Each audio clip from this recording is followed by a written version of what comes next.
Welcome to the new sound of online radio.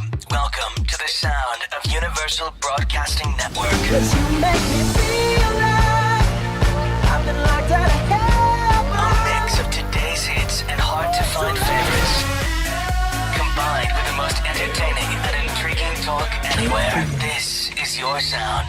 This is the sound of Universal Broadcasting Network at UBNradio.com. All right. Welcome to a very special Friday edition of Mostly Sports.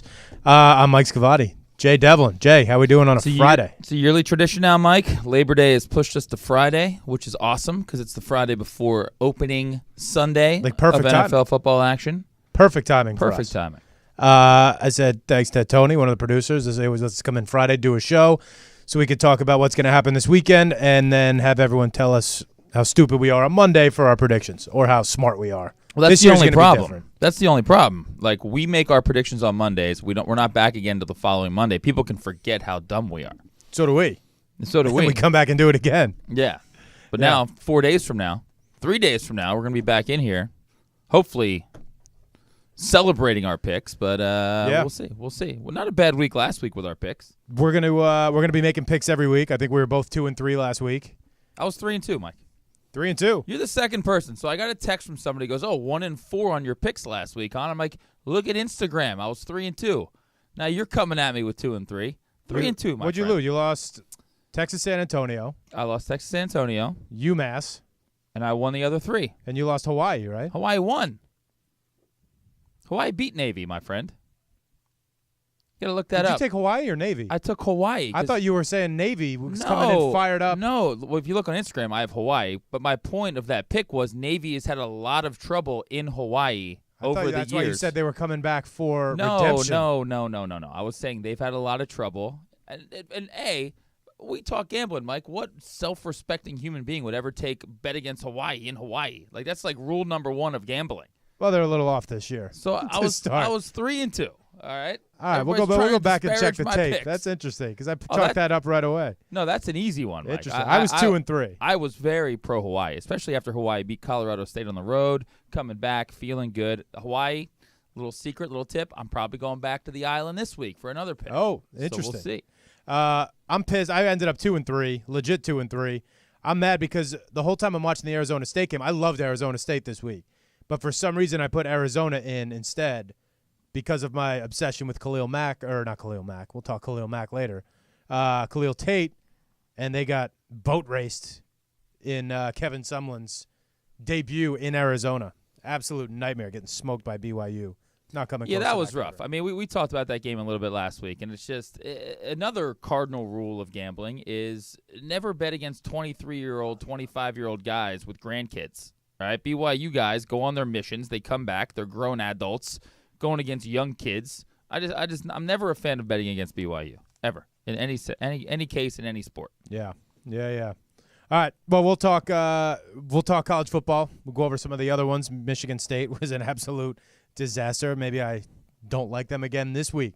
We'll talk college. But first, we got to start off talking the show. We'll talk plenty of NFL today. We're going to do predictions for this week. We're going to talk about games we want to see. We're going to talk some gambling. Obviously, we talk a lot of fantasy and then some other random stuff. We got Cosby Show stuff. We got the Predator. We got plenty of other topics we're going to tangent off to. But first, I have to start by saying we got to talk about the game last night. And I hate to start out the show grumpy because I'm so happy the football's back. I'm so excited. But that game was absolutely 100% painful to watch last night. Yeah, I mean, there's no way to disagree with that. It just was an ugly game. It was kind of bound to be an ugly game. I don't know. Nobody really expected the Eagles. Look, Vegas came out.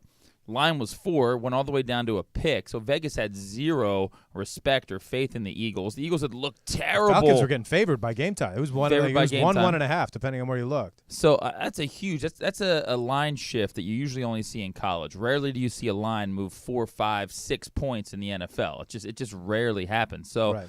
Look, the Eagles were terrible in the preseason. No Alshon Jeffrey. They had, they're coming off the Super Bowl hangover. You look back to last year, New England getting routed at home against Kansas City. You know, there's just something weird going on in these Thursday night games, Super Bowl champs. It wasn't setting up well for the Eagles, but kudos to the Eagles. That's a hell of a win for them last night to just to claw and scrap their way to stealing a game, frankly. I mean, they didn't deserve to win that game. What I said on the show last week, I said it drives me crazy that there are certain situations in preseason. I feel like there's a formula now that every team follows during preseason. All the starters play week 3, and then week 4 is all about the new guys, seeing who can make the team, and the guys who are on the bubble. But I asked you on the show last week, I said, take someone like Baker Mayfield, who we just found out is going to be the backup, and apparently he should be grateful for that, and he's earned this opportunity. What a disaster Hugh Jackson is. What an atrocity the Cleveland Browns are going to be this year. But you're down by 6 with 2 minutes left. You know what? Throw Baker Mayfield back in the game for something like that. These guys get 4 weeks. These grown men get 4 weeks. The college guys get 0 preseason. And last night it looked like the Super Bowl champs and a deep playoff team needed more than 4 weeks. How do people explain that? Well, I think it's just like it's a big game. It's Thursday. It's opening night. You're on the main stage. For the Eagles, again, it's just you're coming off that Super Bowl hangover. For Atlanta, I don't think there is an excuse because Atlanta still has that salty taste in their mouth from losing that divisional playoff game in Philadelphia, 1st and goal. Very eerily similar to what happened last night. Yeah. You know, they're coming in. They got to be fired up. That's a big game for them. The NFC South is going to be one of, if not the best division in football. So you don't want to start off the season 0-1, already fighting an uphill battle. Whereas the Eagles, the Redskins are going to be whatever. The Cowboys are going to be down this year. The Giants, nobody would have blamed them for coming out a little sluggish with Wentz still, on the shelf. And as I said, Alshon Jeffrey, just a whole feel of a hangover for them. But again, great job by Doug Peterson, a guy that Week 10 last year was very maligned everywhere you looked, everywhere you read. People were questioning whether or not he was a head coach, whether he was good enough to be a head coach. It shifted that quick. Now he's got a book out. He's a Super Bowl champion. He's getting salty with the media. Now he's. Yeah, now you hear people talk about him like, well, Doug Peterson, that's a top 4 coach. That's top 4 coach in the NFL right now. People are idiots. Which is, the recency bias that everybody, it affects everybody. When the good happens, you just immediately jump on the wagon. But Doug Peterson is a good coach. The guy understands the game. He rallies the troops. Those guys play hard for him. Again, I like football teams that steal victory from defeat. That is a skill in sports, in any sport. It doesn't matter what it is. And that's basically what the Eagles kind of have been doing. Well, we talk tennis quite a bit. The U.S. Open's going on right now. It's no joke that the guys who are in the semifinals right now do exactly what you just said, and they've done it multiple times this tournament. They steal victory from defeat. The Nadal match 2 nights ago against Dominic Thiem, he was down and out. It was over, and he ended up winning that match. He won technically by 2 points, even though Thiem had him by 5 or 6. He won in a 5th set tiebreaker by 2. And at no point were you watching that match and thought to yourself, Nadal's going to lose. Of course not. You just knew he'd figure out a way. And again, that's a really important skill in sports. Coop's talking about Atlanta can't score in the red zone, which is a very interesting thing considering you have Julio Jones. You have a 6'3", 6'4" athletic guy who, for some reason, Matt Ryan, 1 for 19 on targets to Julio Jones in the red zone. That's absurd. This Tevin Coleman, I think, is very underutilized. They rely on Devontae Freeman, I think, a little bit too much. They got to unleash the reins a little bit with Tevin Coleman. But, that's just one of those weird anomalies where when you don't succeed the first 2 or 3 times, then it just gets in the back of your head. And I think Atlanta now just has this weird monkey on their back in the red zone. 100%. I mean, that's what I think it was even Collinsworth who said they spent the entire preseason working on their red zone offense. So when they get the ball with 30 seconds left on the 20, they need to put the ball in the end zone there. Obviously, we'll talk about that awful interception that Matt Ryan threw. He looked like it should have been thrown by a Nick Foles, even a lesser Nick Foles' backup. Nick Jonas. But, they were going to Julio Jones 3 times in a row, and he was double covered 3 times in a row. There had to be somebody open. There's 11 guys on each side of the ball. You're double covering him in the red zone. Look around, Matt Ryan. Yeah, find somebody else. I mean, you have Mohamed Sanu. You have a guy you drafted in the Calvin Ridley. I believe he either went in the first round, late, or early second round. First round guy. Yeah. You're drafting these other guys. You just can't be a one-trick pony and go in one direction. Now, on that final play, I know you're going to get into that awful call before it, but look, they had Julio Jones one-on-one. Right. And just not a great throw. And I think one of the biggest pet peeves. Now, look, it's easier said than done. It's easy for us to sit here Monday morning quarterback it. Like, I don't get why these quarterbacks just can't throw the ball in a position where a guy catches the ball inbounds. Like 3 of those last 4 or 5 throws Matt Ryan threw were uncatchable balls going out of the end zone. Give guys a chance to catch balls. And all we see in the offseason is these guys from 800 yards away putting the ball on a dime through a moving tire on a golf cart. Exactly. You know? One of the things I wanted to bring up a second point about that, about what were you going to say? Oh, so the game last night, as awful as it was, there were 25 penalties. I feel like there was a penalty every other play. Last year, the average in the NFL was 14, up from like 12.5 the year before. So these penalties, it's making the game very unwatchable. I missed pretty much the entire first half, and I was pretty upset that I missed it. I came home and I saw it was 6-3. Yeah, you didn't miss much. I missed nothing. And then the clock started on those 2 minutes. Those 2 minutes took like 28 minutes. It was unbelievable how bad it was. And then at the very end of the game, I was like, okay, this game is going to be salvaged with a good finish. That people are going to totally misconstrue and say, oh, it was a great game. No, it had a chance to be a good finish.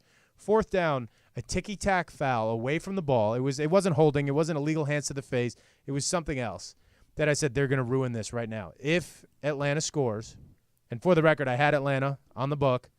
If Atlanta scores, this is going to be a total shit show because Philly just got 100% totally screwed. Yeah, that was an interesting call. It definitely it was very it didn't look like it affected the play very much. Again, the ball was uncatchable, which is the part that, you hear that talked about all the time. It's like catchable ball, uncatchable ball. I don't know if they take that into account enough. I mean, that ball was 10 feet out, over the end zone. It didn't matter with the play. Weird call at home, but as much as we like to complain that home teams get all the calls, look, I'm an Eagles fan. I'm from Philadelphia. I'm glad they won. All right, it was good to see a ref not afraid to make a call. Because those guys are trained to look, hey, if you get touched inside of this particular, 5 yards, it's just a penalty. You and I talk about it all the time. Penalties need to be more black and white. Let's leave all the, well, this could be a penalty or that could, like pass interference. It's like they make it up as they go along. All right, illegal contact it's just a very black and white. It's a black and white penalty. Mm-hmm. So as much as I agree with you, it didn't really affect the play. Kudos to that ref for having the balls to call that on the road in Philadelphia.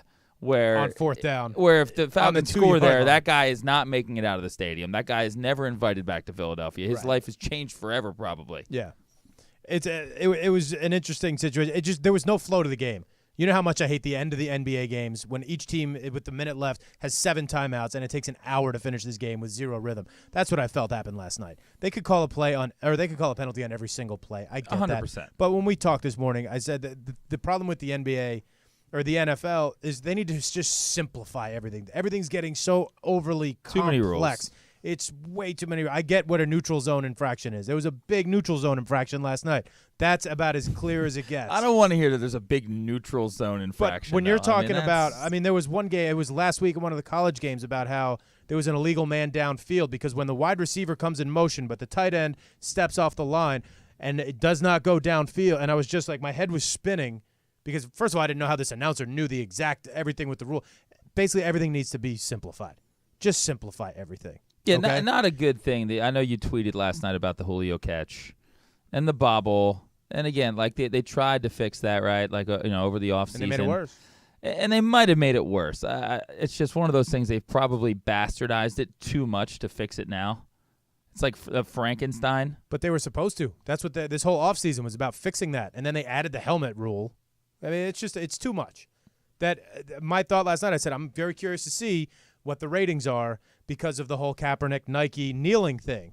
And watching that the final 2 minutes of the first half, I said, people aren't going to stop watching because of this Kaepernick thing. People are going to stop watching because this game is absolutely brutal to watch. Yeah, I mean, the whole Kaepernick thing is funny because, like, if you're not going to watch football because of Kaepernick, I got news for you. You didn't watch fucking football to begin with. You just didn't watch football, so I don't care. It's like all the people out there that think Twitter is like the end-all be-all. I think like 12% of Americans have a Twitter account. So the people that go on Twitter and think that's actually a census of like how the world thinks is so fucking ridiculous. Yeah, like 12% of people are on Twitter, and it's a lot. Probably 10. That's a lot. 10 of the 12% of Americans on Twitter probably are very like-minded in their views about certain things that I'm not going to get into, but. TJ's on the board talking about if you look at the overhead, Julio lost it and it bounced for a second. That's the shit that I hate, though. Like, Right. let a guy on the field make the call. Let the guy. I don't need We to talk go eye through. test. I don't need the overhead camera. I don't need the guy zooming in and seeing the fraction of a second if the ball turned here or there. Real time, this thing. The guy caught it. He didn't catch it. Let's move on to the next play. Eye test. Does it look like did he Yeah. catch it? Okay. He had control before he slid out? Okay, good. Oh, he lost it for a millisecond? No catch. And then, I know this is as cut and dry of a rule as it is. When, who was it, scored for you guys towards the end, he almost had the ball slapped out at the last second. Jay Ajayi? Ajayi. Yeah. Great Great job by Ajayi last night, though. that's- 2 touchdowns. He was great. 1 touchdown all of last He had year. to pick it 2 up for last Foles. night. Foles was disastrous. But, that's absurd. As soon as that ball touches that tiny little part of that front line and then he drops it, Yeah. touchdown. I understand that's very cut and dry, and that's good. I like that. I don't want to go against what I'm saying here, but come on. I get what you're saying. gotta It's just there's complete just the too whatever. many rules. There's too many, They're talking man. about putting your weight in the quarterback rule. Yeah, I mean, this is too much. Dude, if you Can you imagine being a ref in the NFL? Dude, I don't know who would All want of that the job. things you have to be like the Terminator with that Oh, yeah. that Rolodex going down your eyes of all the things you're looking And at. it happens so it's fast. We're happening sitting so on our fast. couch watching it 10 times in super slow motion. Yeah. Driving the quarterback to the ground. Do you think when this guy has his shoulder and his helmet into Matt Ryan, he knows to let up in a fraction of a millisecond because he might get called for a penalty? Come on. Mike, this is one game too. This is a One boring game. ass 18-12 Yeah. football game, I know. and we have 4 things to nitpick a little bit. Wait till Sunday. I know. It's going to be great. I love it. One quick thing, going back to Matt Ryan real quick. I heard an interesting take on him this morning. You take one of his seasons away, his MVP season, Yeah. then he's Andy Dalton. Yeah, I don't know. I don't think people that put a lot of stock in Matt Ryan, I'm not going to say I instantly turn off and stop listening, but I've just kind of always felt that way about him. He's a very Okay. serviceable guy, right? In the Mike Scavati tiers of life and of quarterbacks and of whatever. Where do you put him on my tiers? He's just a guy. He's just he's not a guy I would give a specific ranking to ever. I would just say, oh, yeah, Matt Ryan, he's like a top 14, 15 guy. He's just he's a guy who's going to – There's 32 teams, 32 quarterbacks. yeah, he's not going to lose you a bunch of games. He's not going to win you a bunch of games. He's not going to ever come up super big in really big spots. He's just he's not bad by any means. $30 million man right now. Yeah, but as much as so last week we were lauding how good the quarterback position has gotten in the NFL as opposed to what it was 6 years ago, right? Or 5 years ago, 4 years ago when there was maybe 3 dudes. Yeah. We'd be like, man, who are these guys? There's so many shitty quarterbacks. There's a lot of good quarterbacks this year. But Matt Ryan, that doesn't mean Matt Ryan moved up. He's just kind of still in his Matt Ryan bubble right there where, dude, Matt Ryan's going to get you 9 wins. Might even get you 10 on a good year if he gets some help around him. Matt Ryan's not winning a big game. Yeah, I agree with you. You put Matt Ryan, Andy Dalton, trade out Julio Jones, A.J. Green. Who knows? Yeah, no, You know, that's a really good point. At what point does Julio Jones become overrated? People love talking about how great he is. Now, look, last year, if you dig inside of his numbers, I don't know, he had 3 really huge games and a bunch of average games and not a lot of touchdowns. Yeah. It's just there's guys that, Julio Jones is getting into that era. It's well, he really hasn't won that much. He's getting older. He's not as explosive and dynamic as he used to be. I mean, 10 catches, 169 last night. The guy's fantastic. Don't get me wrong. Top 5 receiver in the NFL. I'm just saying, is he – Right. I don't know. He's just not a guy – would you rather have DeAndre Hopkins or Julio Jones? I don't know. Good question right Yeah, now. it's And it's week 1, which is the fun part of this. Because as ridiculous as it sounds, you're 100% right. He's a top 5 receiver. This is a bounce-back year for them because they, in the grand scheme of things, they had a down year last year, stats-wise, compared to the year before, where they were in comparison with the greatest show on turf. Which makes sense, right? Because, I actually give them a lot of credit for last year because you come off the gut punch of that Super Bowl against New England. A lot of teams were folding, right? A lot of teams are just man, this sucks. It's not meant to be. It'd be very easy for Matt Ryan and whoever just to be, all right, I just am what I am. No, they bounced back. All credit to them. They had a decent year last year. But again, losing a game last night doesn't change the Atlanta Falcon narrative one way at all. Right. They're just still the Falcons. They're going to win 9 games. They might sneak into a wild card, and they're going to lose in the first round. End of story. And that's it. It's a very Atlanta thing to do. $30 million for Matty Ice. Well, it seems that seems like a bargain. Compared to, I mean, he's, what, $30 million this? How much did he get guaranteed? Is always like the question. I don't know. Maybe when he signed his deal last year. I don't think he had a monstrous guarantee like these guys in the past week or two were getting, like Gurley or Mack or any of those guys. I mean, Kirk Cousins is making what, $29 million? That's absurd. I lost an awful bet. That's way worse. Look, Matt Ryan's better than Kirk Cousins. I lost a bad bet to my manager about that. About Kirk Cousins? About Cousins. I said, there's no way he's going to be the highest paid player in football, and he got that contract. I said, oh, my God, Kirk Cousins is getting that much money? Apparently, he turned down the Jets, too. The Jets wanted to offer him even more, and he said, I'm not going to the Jets. Since we're talking money, well, let's just do a little quick segue into Le'Veon Bell. Okay. All right. I don't know, because it's a really interesting story, right? Yeah. It's I am very on record as being pro player in almost every contract dispute in the NFL. Only NFL, that's it. NFL guys deserve every penny they get. They have consequences in their life for what they're doing. NBA guys don't. Hockey guys don't. Maybe hot guys a little bit. But point being, NFL guys are very underpaid, underappreciated, absolutely used, spit out. That being said, wow, Le'Veon Bell, you got to show up, bro. But at this point, it's like when your own offensive line is turning on you, that is the telltale sign of telltale signs. Because these guys are tight-knit guys. They're pretty much, you rarely see that. Can you think of like one or two instances where a guy held out and his teammates were like, dude, you got to get in here? Usually they're like, no, man, he's got to get what he can get. Yeah, it's your partner. You watch Hard Knocks, Dale Revis. Let's use that as an example. When he held out, he signed, he walked in the locker room, he got a standing ovation from all the guys on the team. Yeah. Because they knew, they were like, he's got to get paid, though, like, because we're all trying to get paid. That's not the case with Le'Veon Bell. What is going on there? Well, who was it for Seattle? Was it Earl Thomas? Just finally came back? Or Michael Bennett? One of those guys basically said, all right, I showed my cards. They knew I was bluffing. I came back. I'm not going to forget this. Earl Thomas. And now you got to play. Yeah. It's very difficult about it. You sign a contract. It's such a weird argument because you sign a contract with a team as a rookie. Let's say you outperform that rookie contract. You hold out and you want more money? Well, dude, you sign a contract. There's no, and if I'm talking the owner's side on this, if I sign you, you're Albert Pujols, I sign you for $200 million and you suck, you're not giving me any of that money back.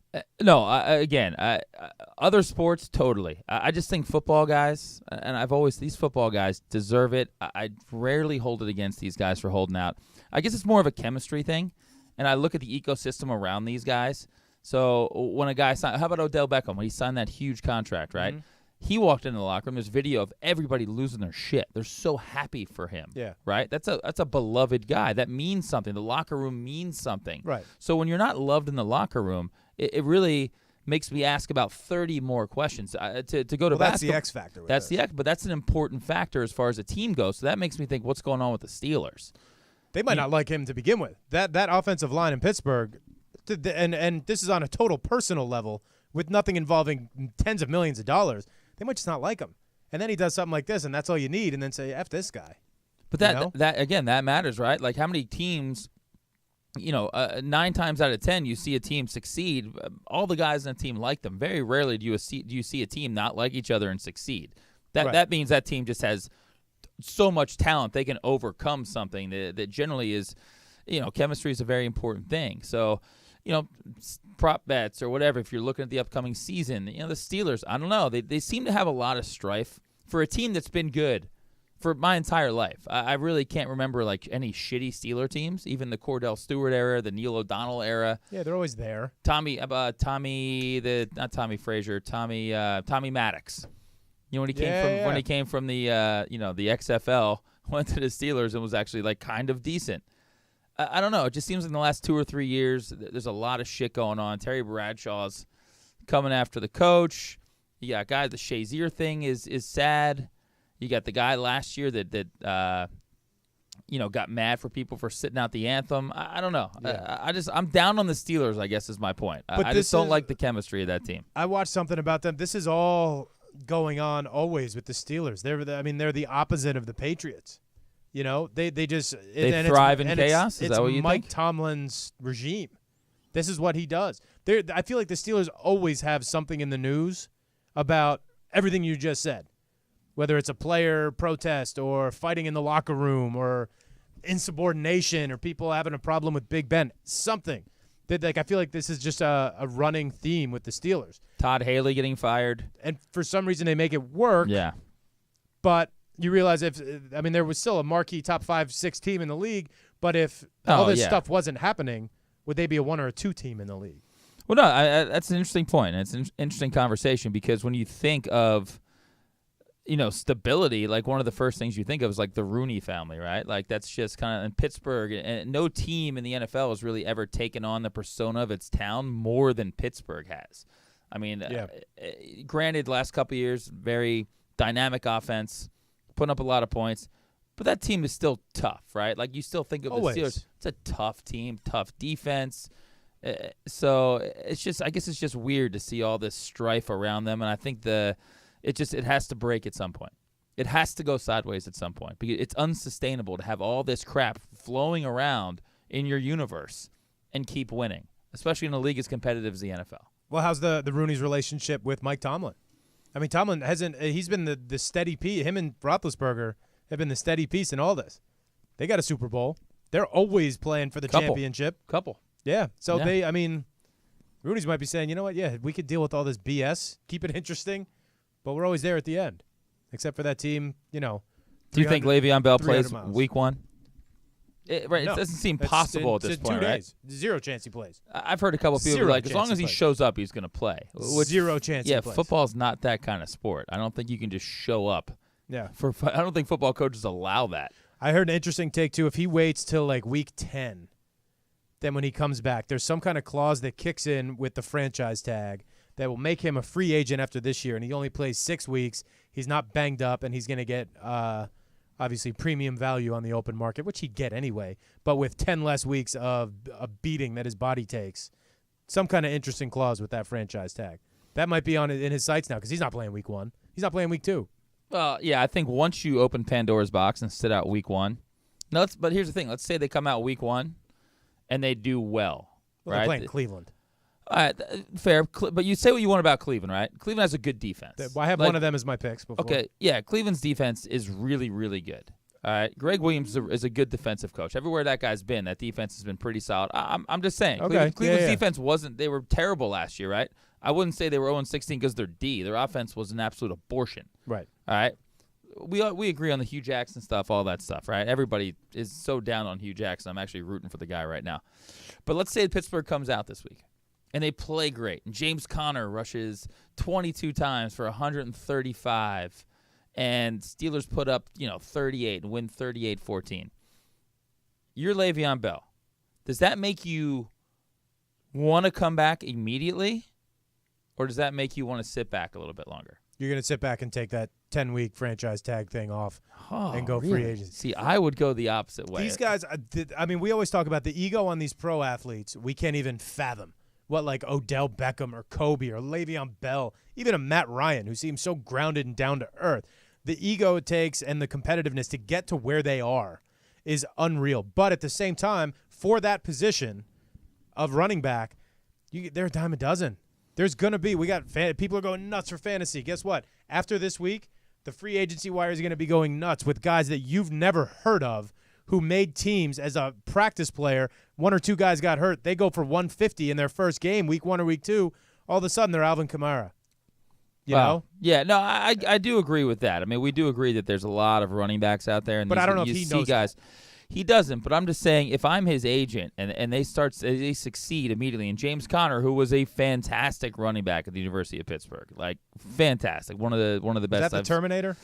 That is the Terminator. Yeah. He was so good at Pittsburgh, but that would make his value immediately starts to diminish. Connor. No, Oh, no. Le'Veon Le'Veon, Bell. yeah. So if I'm Le'Veon Bell, that's worst case. Best case for Le'Veon Bell, Steelers come out, lose to Cleveland this week, struggle in the running game.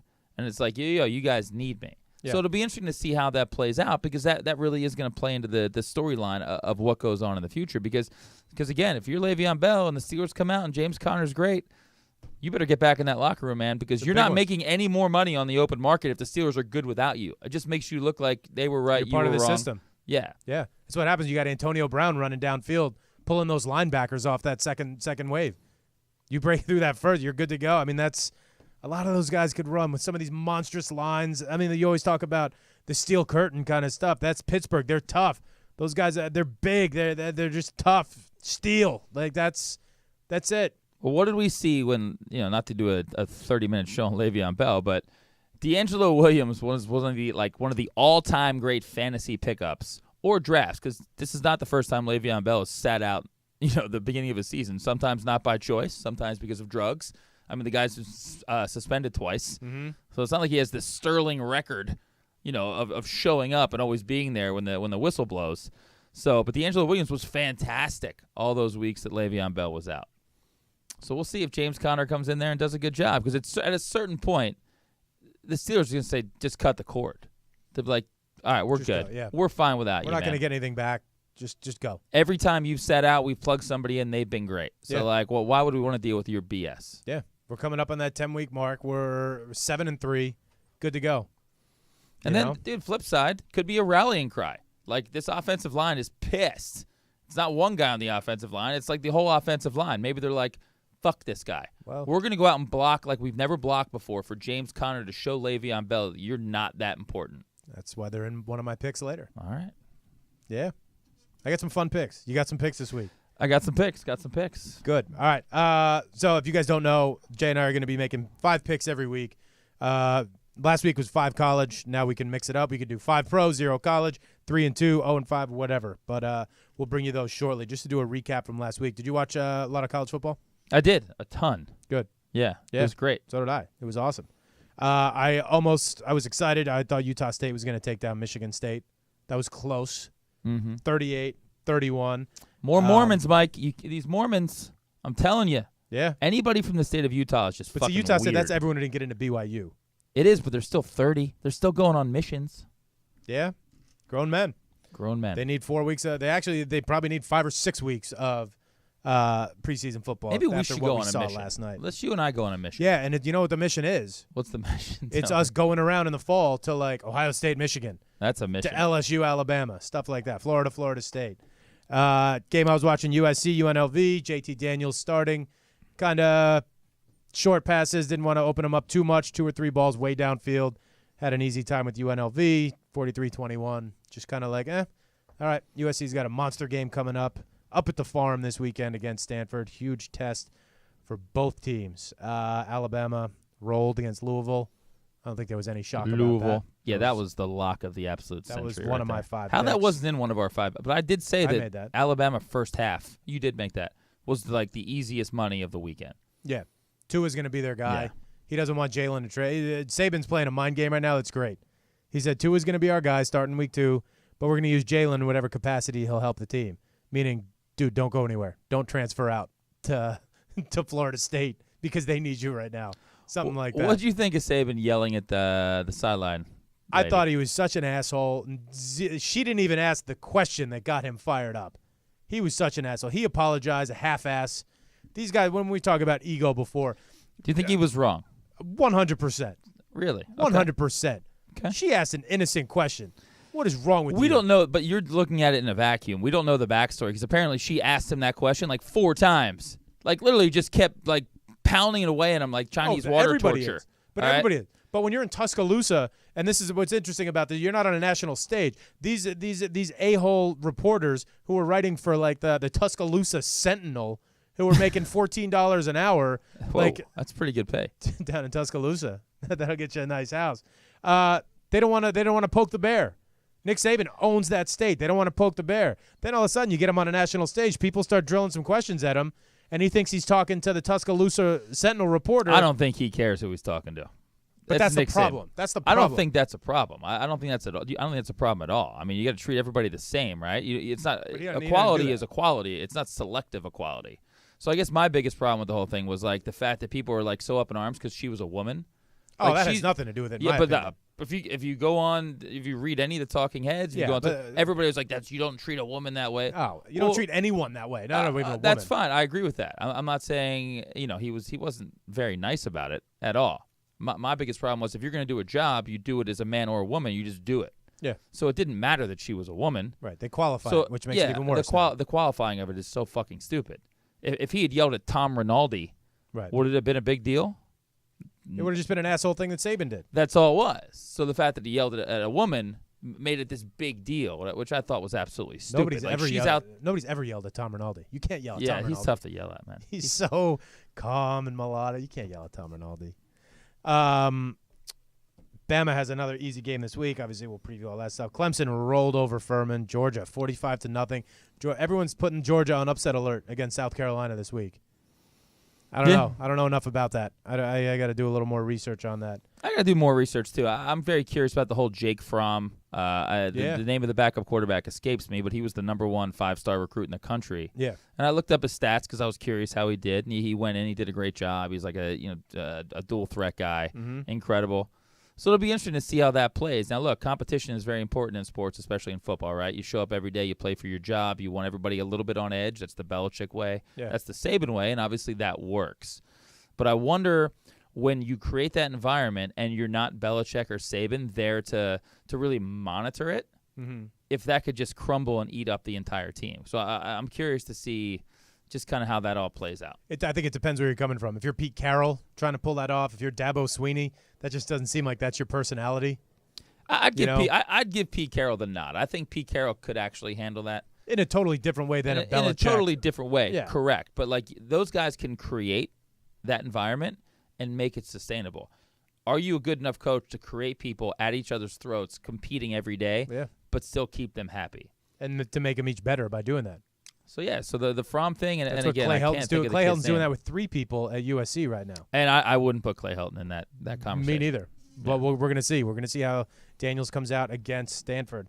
Ohio State rolled over Oregon State. They let up 31 points. More about that later. Washington-Auburn. This was a huge game. You said it right. You said, I'm not taking a Pac-12 team to fly cross-country to the backyard of an SEC top 10 team and beat them. Yeah, it's just never going to happen. That got me. The way you said that was perfect. And you were right. People are writing off Pac-12 already. Yeah, you wrote them off. It was great. You sent me a text around 2:30 or so. I was like, started bad. if UW loses, then the Pac-12 conversation's already over. They played pretty well. Early. I will say this. That was a very strange game. If I had bet the over, I'd be really pissed because it felt like both teams should have had around 40 points. Yeah. They just kept falling apart in the red zone. Washington acquitted itself pretty well.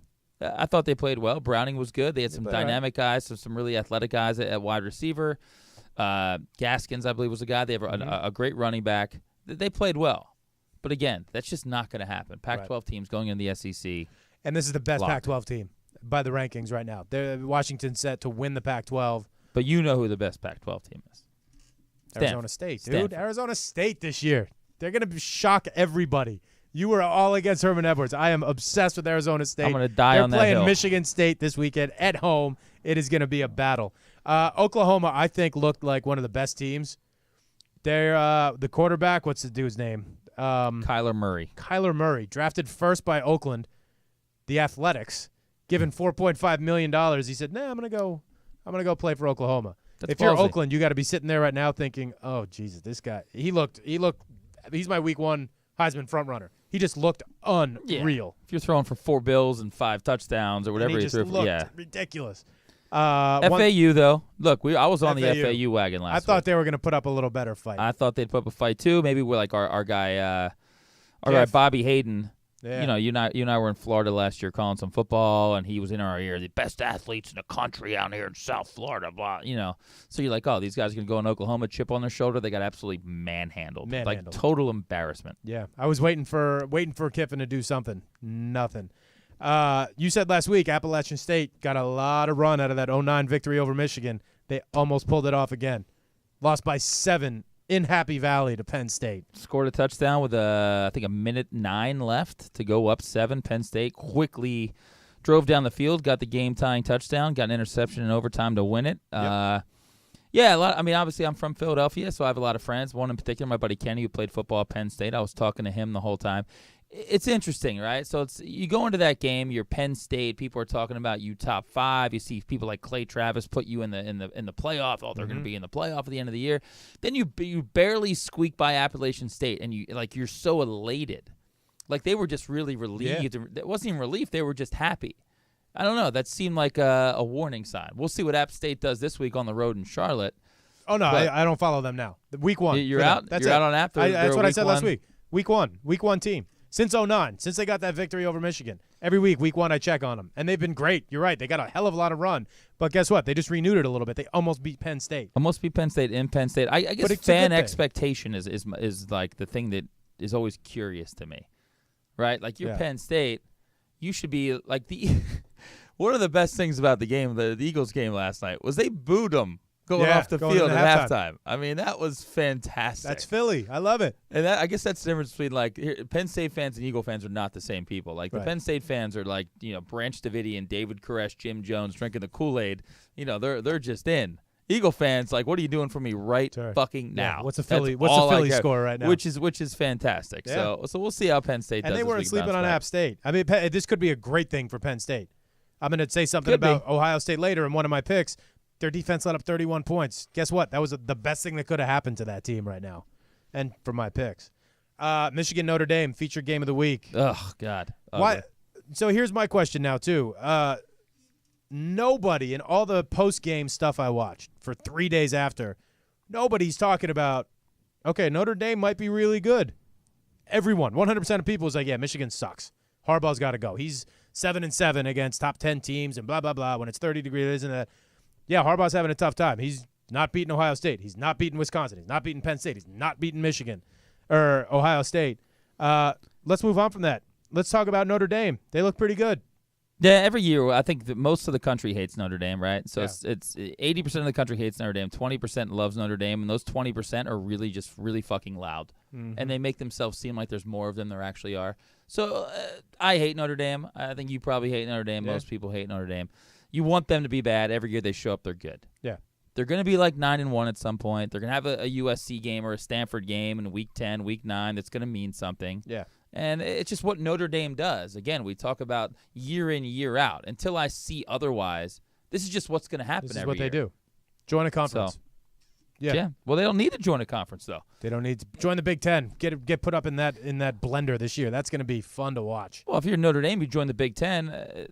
I mean, you're probably gonna open your recruiting base a little bit more. I mean, they're already crushing They're recruiting. national, yeah. They're national, is what it is. But Ohio State would be the only gauntlet they would have to avoid. And I would argue this: their schedule What, might you be mean easier. recruiting wise, or No, I mean in the schedule throughout the year. All right, so they have to play a Big Ten schedule if they Yeah. join the Big Ten. But why you would know, Ohio State be the only one they have to avoid? well, I don't know. I think the Big Ten stinks. I think Michigan is incredibly overrated. I think Wisconsin is fine, right? I think Wisconsin is really. Look, Wisconsin beats up on this. We play one big game early. We play a couple MAC teams, and then we play a bunch of shitty Big Ten teams like Northwestern and Indiana and Iowa Purdue State. and Iowa. So it's you throw Notre Dame in there where you don't have to play USC, you don't have to play Notre Dame, you don't have to play a Florida They'll State, keep you those don't have to. rivalries though. But you want to that's play its all tough. of them. I would argue Notre Dame plays 5 hard games as opposed to if you play in the Big Ten, you play 2 hard games. Okay, that's interesting. I mean, that's the opposite. Looking at the schedule this week, it's not too great. I got like USC, Stanford, that South Carolina, Georgia game, which maybe is getting way too much hype because there's nothing, and then my team of the year, Arizona State. You look at Team of the you look year. at like Alabama. They're playing like McNeese State. Is it Arkansas like- State? One of those. Yeah. But come on, Saban. Saban works everything perfectly because even his big games are at neutral sites that are out of the SEC. When he's playing USC, if he has to play Ohio State, it's going to be at a neutral site. Crazy. All right, wrapping up this week. Maryland beating Texas. Pretty crazy. We talked win. about that game. That'll drop Texas out of the top 25. Maryland. No, I didn't have them.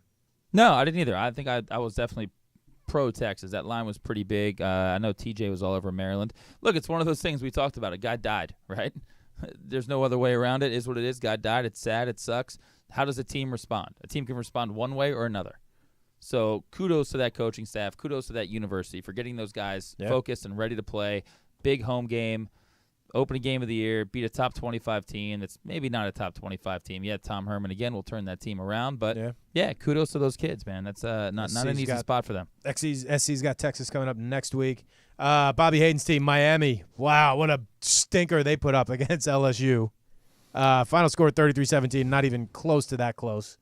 Again, this reminds me of the Washington-Auburn game. Geographically, obviously a little bit different, right? But just I would love to know the record of SEC teams in non-conference games. Yeah. Just in non-conference games in general. their area, in the Southeast. I don't even care if they play in fucking Guam. Just an SEC team in the last 10 years in non-conference games. It's got to be like an 85 winning percentage. Yeah. 85% they got to win those games. Maybe even Miami higher. got so lucky last year. Like everything that was a coin flip went in their favor last year. So, and then the final was Monday. I didn't get to see any of this game. Luckily, That was ugly too. Vatech, Florida State, and then what's his name? Willie Taggart saying afterwards that Virginia Tech was faking injuries to slow down the offense. God. Dude, it's your first game as a head coach. You're getting smoked by a lesser team, I think, in your house. It's bad start. Bad start for Florida State. It's funny. I was on Virginia Tech all week. I ended up laying off the whole game in general, but I was loving Virginia Tech. I was loving taking the points. I love the quarterback Johnson. He's coming back as a sophomore. Very good. Again, I think that's like a chip on the shoulder moment. You know, Virginia Tech's going to go in there and play super hard. Virginia Tech over the years has kind of played that way, right? Yeah. They always play super hard, weird on special teams, the Beamer ball. Beamer ball. But then you put the game on, all right? And they have great field-level cameras. They got the freaking Apache Indian, riding his horse and throwing the spear in the 50-yard line. Pretty sure he's a Seminole Indian. Whatever. That play, there you go. Semantics. That place was rocking. And I was watching with my buddy CJ, and I look at him, I go, man, I think I might have to bet Florida State right now. Just by watching the sheer Get wrapped up, environment of yeah. the place. And you're like, there's no way these kids aren't going to be super, super hyped. They kick off to Virginia Tech. Virginia Tech drives right down the field instantly. And then it was just pretty much over. Yep. Another ugly game, though. Another game where Florida Who State has America's best bumper-to-bumper transferable limited warranty? Not New Honda. sponsor? That's our new sponsor. There we go. Bumper-to-bumper warranties, Mike. They're very, very important. But, yeah, Florida State, they'll right the ship. Taggart is a good coach. He's been all over. He's great at offense. This DeAndre Francois is going to be fine. Florida State has athletes. Mm-hmm. But, again, it's that fine line. College kids, man. You just never know how these kids are going to show up. It's the same thing with the Maryland situation. You put on Virginia Tech, Florida State, 90% Florida State fans. It's 99% humidity, 99 degrees. These Virginia Tech kids, a lot of new kids, show up. Great coaching by them. That was a fun game to watch, actually. Fun game. I'm glad it's back. That's the thing. I'm so glad it's back. As much as we were bitching about that game last night, NFL, I'm not leaving my couch on Sunday. I can't wait. The college schedule is a little weak this week. I got a 5 and under girls soccer game tomorrow morning that I have to be at, which is great because the SC game's later. Is there a line on that game? For the Blue Mermaids, they're picking their team name today. I think they're going with the Blue Mermaids. I don't know. Are they No the line. Blue Mermaids FC?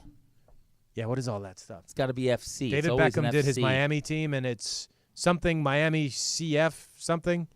Just want to call it like the Miami Storm something. It's not how they do it, Mike. It's so stupid. FC, man. Mostly sports FC. This is America. We don't live in Europe. It's not FC Milan. It's not Barcelona FC.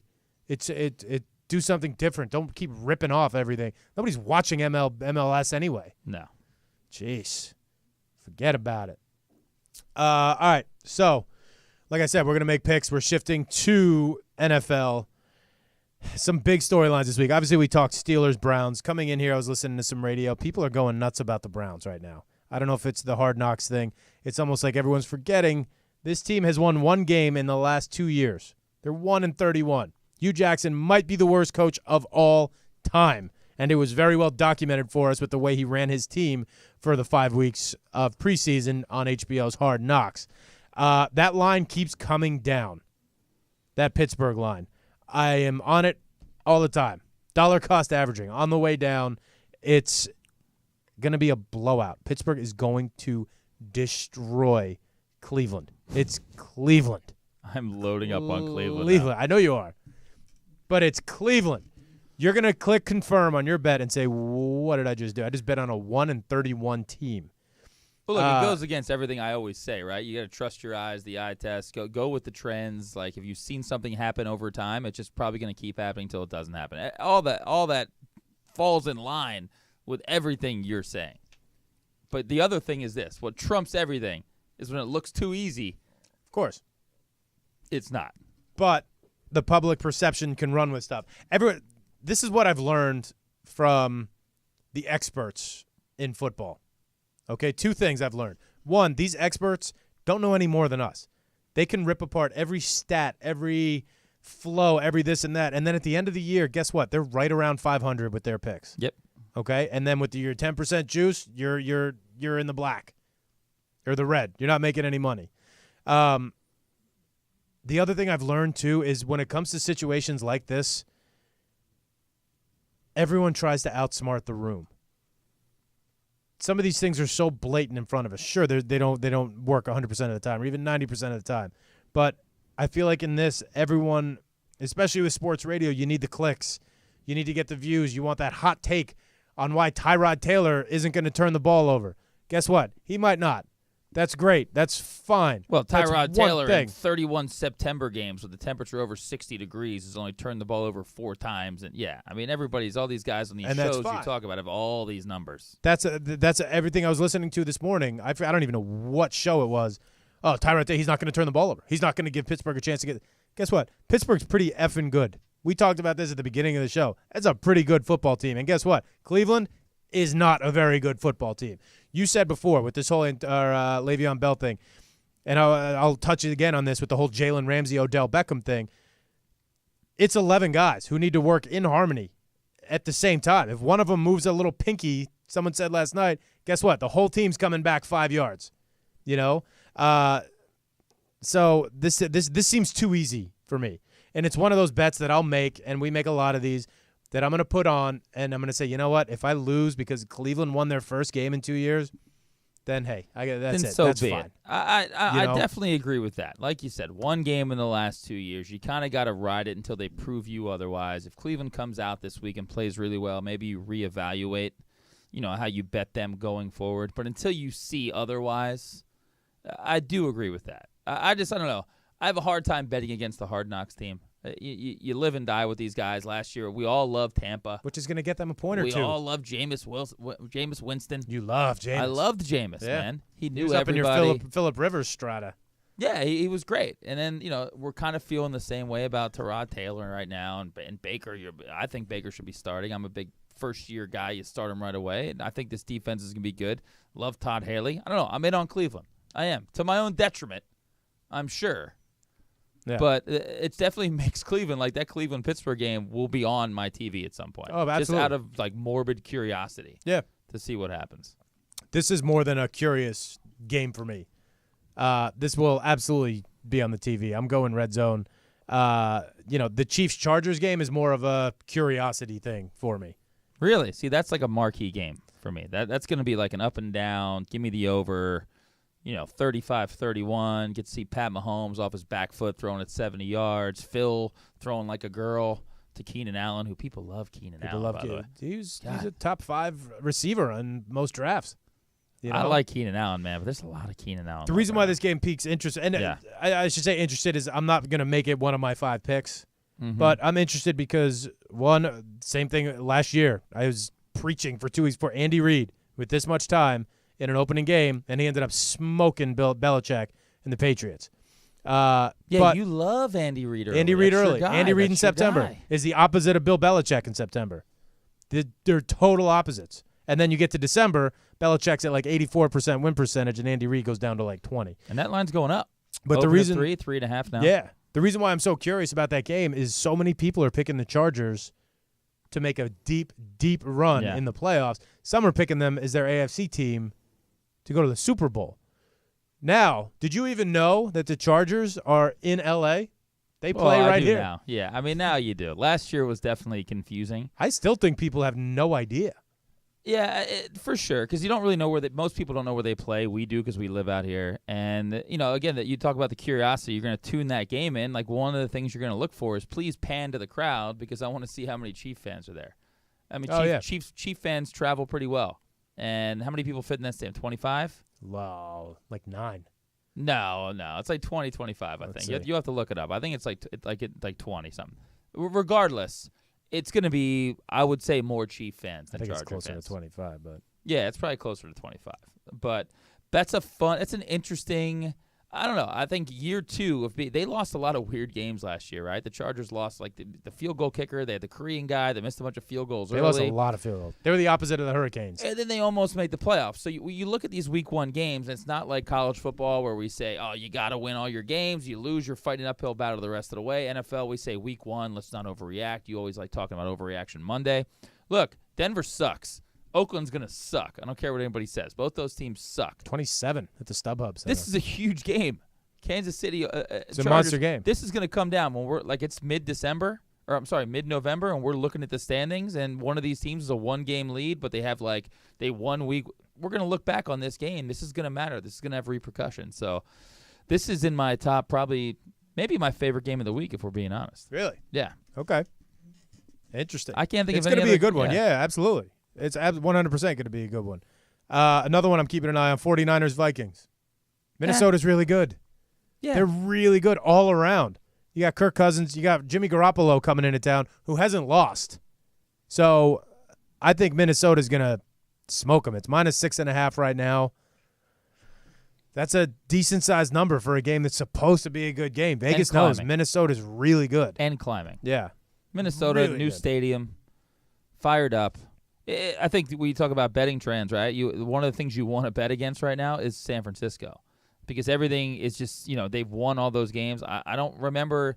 Look, Jimmy G was great. I'm not taking anything away from them. It's exciting. I am a 49er fan. I grew up a big Joe Montana fan. I named my dog after Dwight Clark. Go Niners.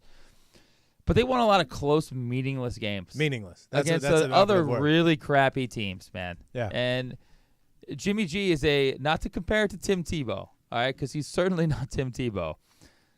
But when Tebow was starting quarterback for Denver and they made the playoffs and won that playoff game where he threw the Demaryius Thomas, what did he do for 5 weeks? He just pulled games out of his ass.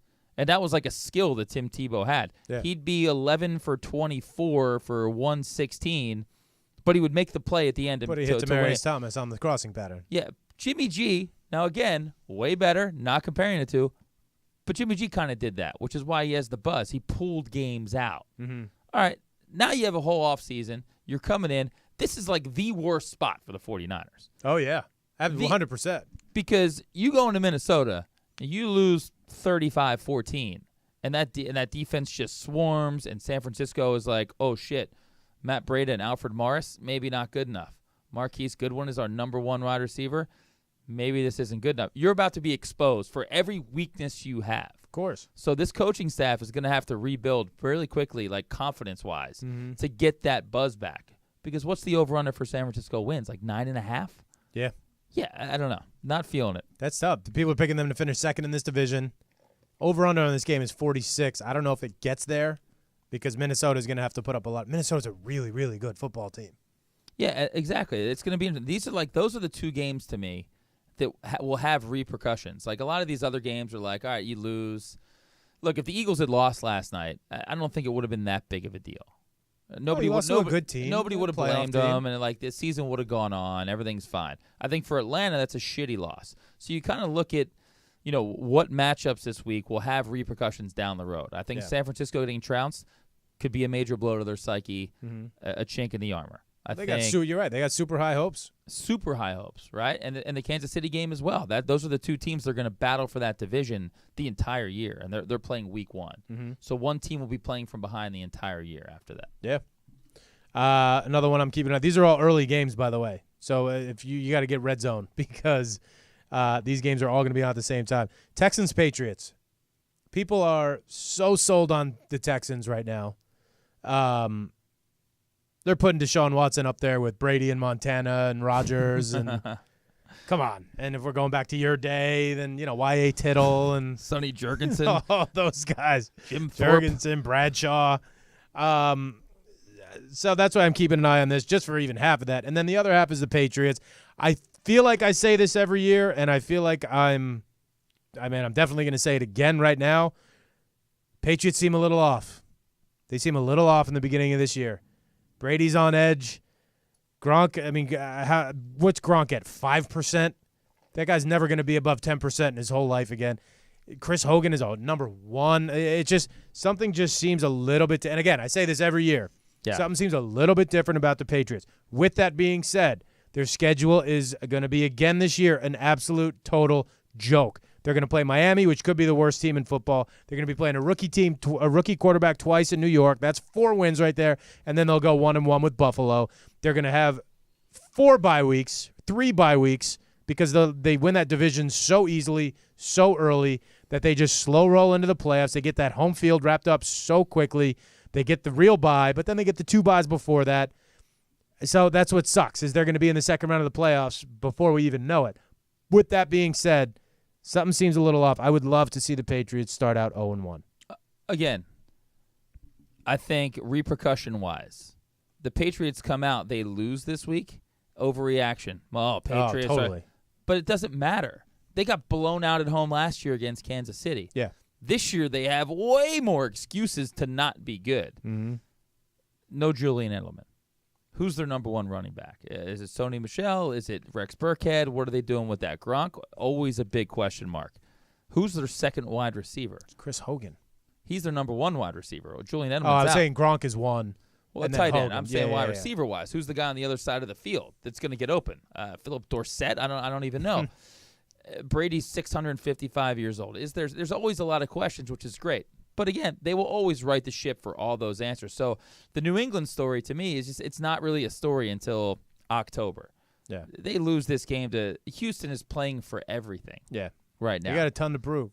They're healthy. They're ready to roll. They're healthy. They're ready to roll. They're in a very tough division.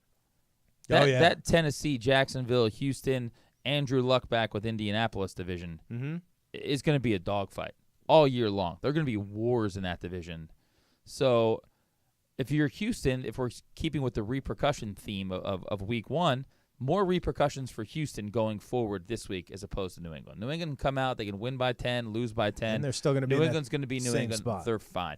Houston, on the other hand, Deshaun Watson back, like you said, a new regime. They're kind of going forward. We're on the up and coming. You don't want to get smacked in the face week 1 with those expectations. You want to come out, even if they lose a close game, Houston's fine. But Houston doesn't want to come out, go into New England, and get blown out. You're 100% right. And then New England's still going to be in that same. Say that one more time. Say that one more time. No. One time per like month. And then they're going to be exactly, if they lose this game, they're going to be exactly where I said they were going to be at the end of the year anyway. Whether they have 4 losses or 3 losses, that's the difference. Who knows? They're still going to get those 3 weeks of buys. Going back real quick, this just popped into my head too about the Chargers. Is Joey Bosa out for week 1? I don't know. I was looking for that. I don't know if he's out yet. Okay. That's a big deal. That's a big deal. Yeah, I mean, Joey Bosa's out. Fastest guy to 20 sacks in the history of the NFL. The guy's got like more sacks than games played or something ridiculous stat like that. He's very important. That San Diego defense is very, very good. We always get taught. Phillip Rivers has been around for 20 years. We talk about him. Antonio Gates is still there, I believe. They just re-signed him. Yeah. And Keenan Allen and Melvin Gordon. But that defense is no why joke. people were picking that team to go far. LA's got 2 good football teams right now. What do you think about that? Eduardo Jackson on the message board talking about the defense. Clowney, J.J. Watt is back. Look, the J.J. Watt thing, big fan. J.J. Watt, you dated Caroline Wozniacki. You might still. I don't know. I'm not following your. He's married to David Lee now. David Lee. Oh, very good. Good call. David Lee stole a lot of money in the NBA.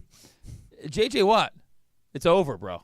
It's just over. You think it's over? It's over, J.J. One Watt. more and he's definitely done. It's just over. I heard some stats the other day. He's got like in his last 8 games played, which is like over the course of 2 years, he's got 1 sack. Oh, He's not J.J. Watt anymore. No, not even. He's not close. even. He's just J. Watt. He lost the fucking J. You used to be a J.J. Devlin? I did. Now I've lost a step. All right, Clowney. Jadeveon Clowney might be on the come up. We all remember that We're hit. still waiting. Yeah, we're still waiting. waiting for Jadeveon Clowney. I think that is just this Houston Texan defense is in name alone, not in substance. Mm-hmm. So I'm gonna have to disagree with you on that one, Eduardo. Yeah. Yeah. That's it? just You know? answering the message board. That's have you been to a game in Carson yet? No. I would rather go to a game in Carson than a game at The Coliseum? At the Coliseum, yes. I've done, obviously, plenty at the Coliseum. Checked in on tickets at Carson. They're not cheap. 27,000 capacity. Those tickets are expensive. We need to go this year, though. We have to go to one. Yeah, I this would year. go down to that. That would be a lot more because that's fun crazy. than going to I mean, some of the NFL stadiums you go to, you're sitting up in God's country. This year, you're pretty much on the field. And with our press credentials, we might be on the field at Carson. Deal. Make the deal. Make it happen. Jaguars, Giants, still a 10 o'clock game.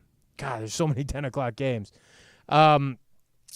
This game is bookmarked for me for many reasons. One, Jacksonville, they should have been playing in the Super Bowl last year, even with their god-awful quarterback. Their defense is great. The offense is so super suspect. I want to come out and see how they react. Jalen Ramsey has been running his mouth all offseason, and it's been pure entertainment. He's calling out Odell Beckham, who he's going to be covering. He's calling out Rob Gronkowski and Brady and all these guys. Apparently there's 0 good football players ever in his world. I think he said Tom Brady's fine. That's about it. Yeah. And he's going to be matched up across the ball with Odell Beckham, who just signed that monster contract. Not to I don't even know what the word is, but Odell Beckham does not seem like the kind of guy who gets the big contract and then busts his ass to work harder. He seems like the other guy.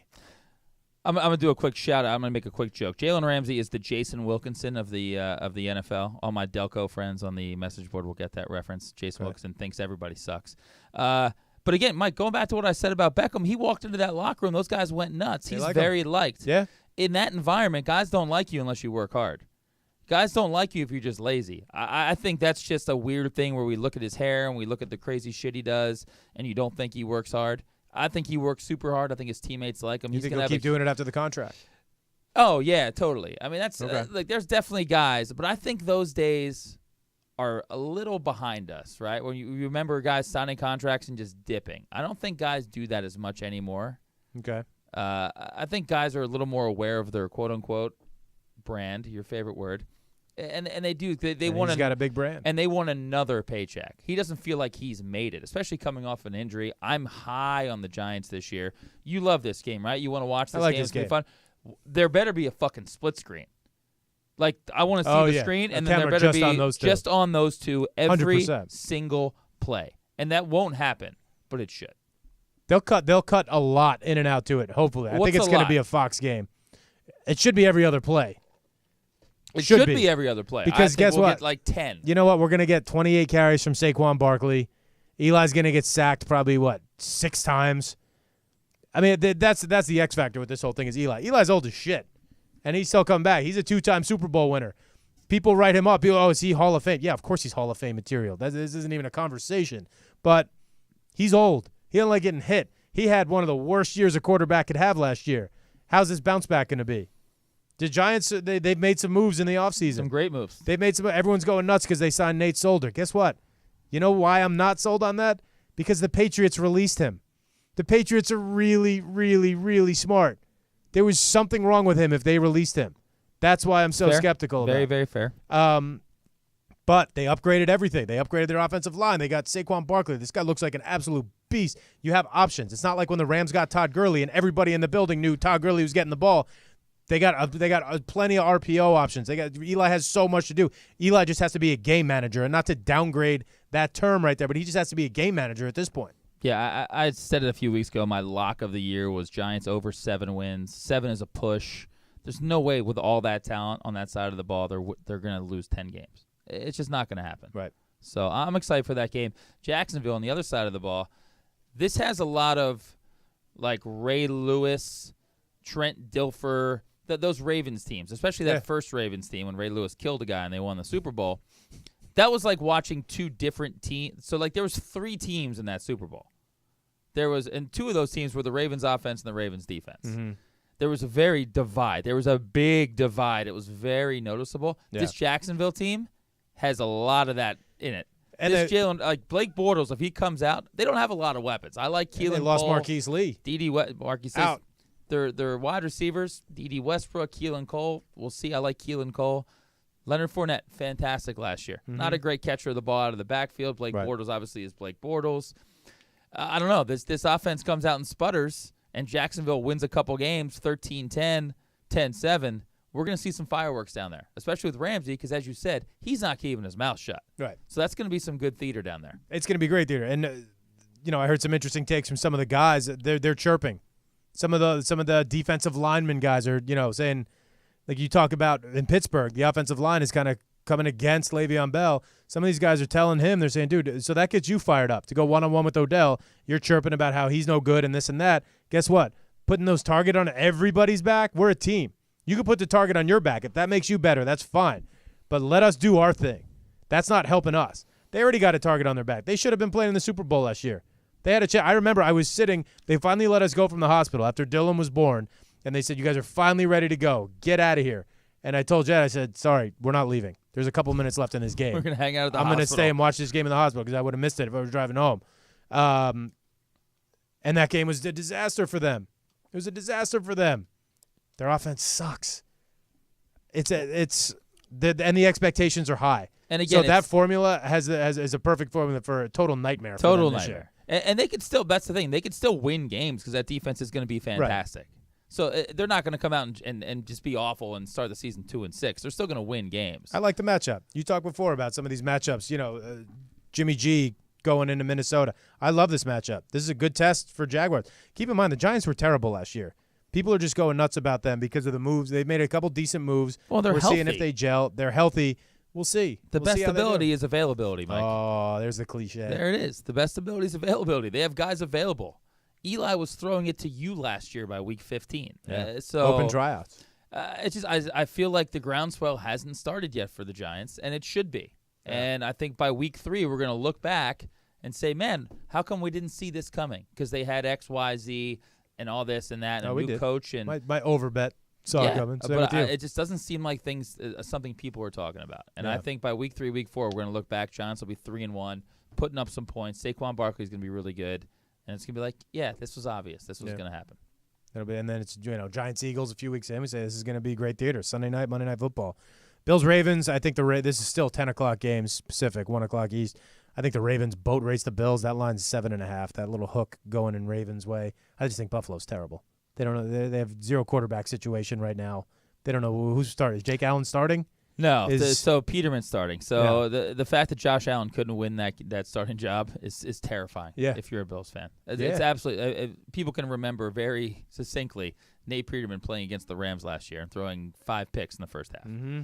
All right, if you can't beat that guy out, there's some red flags. When what's his name went down, everyone assumed Allen's going to be the guy, and he couldn't win it.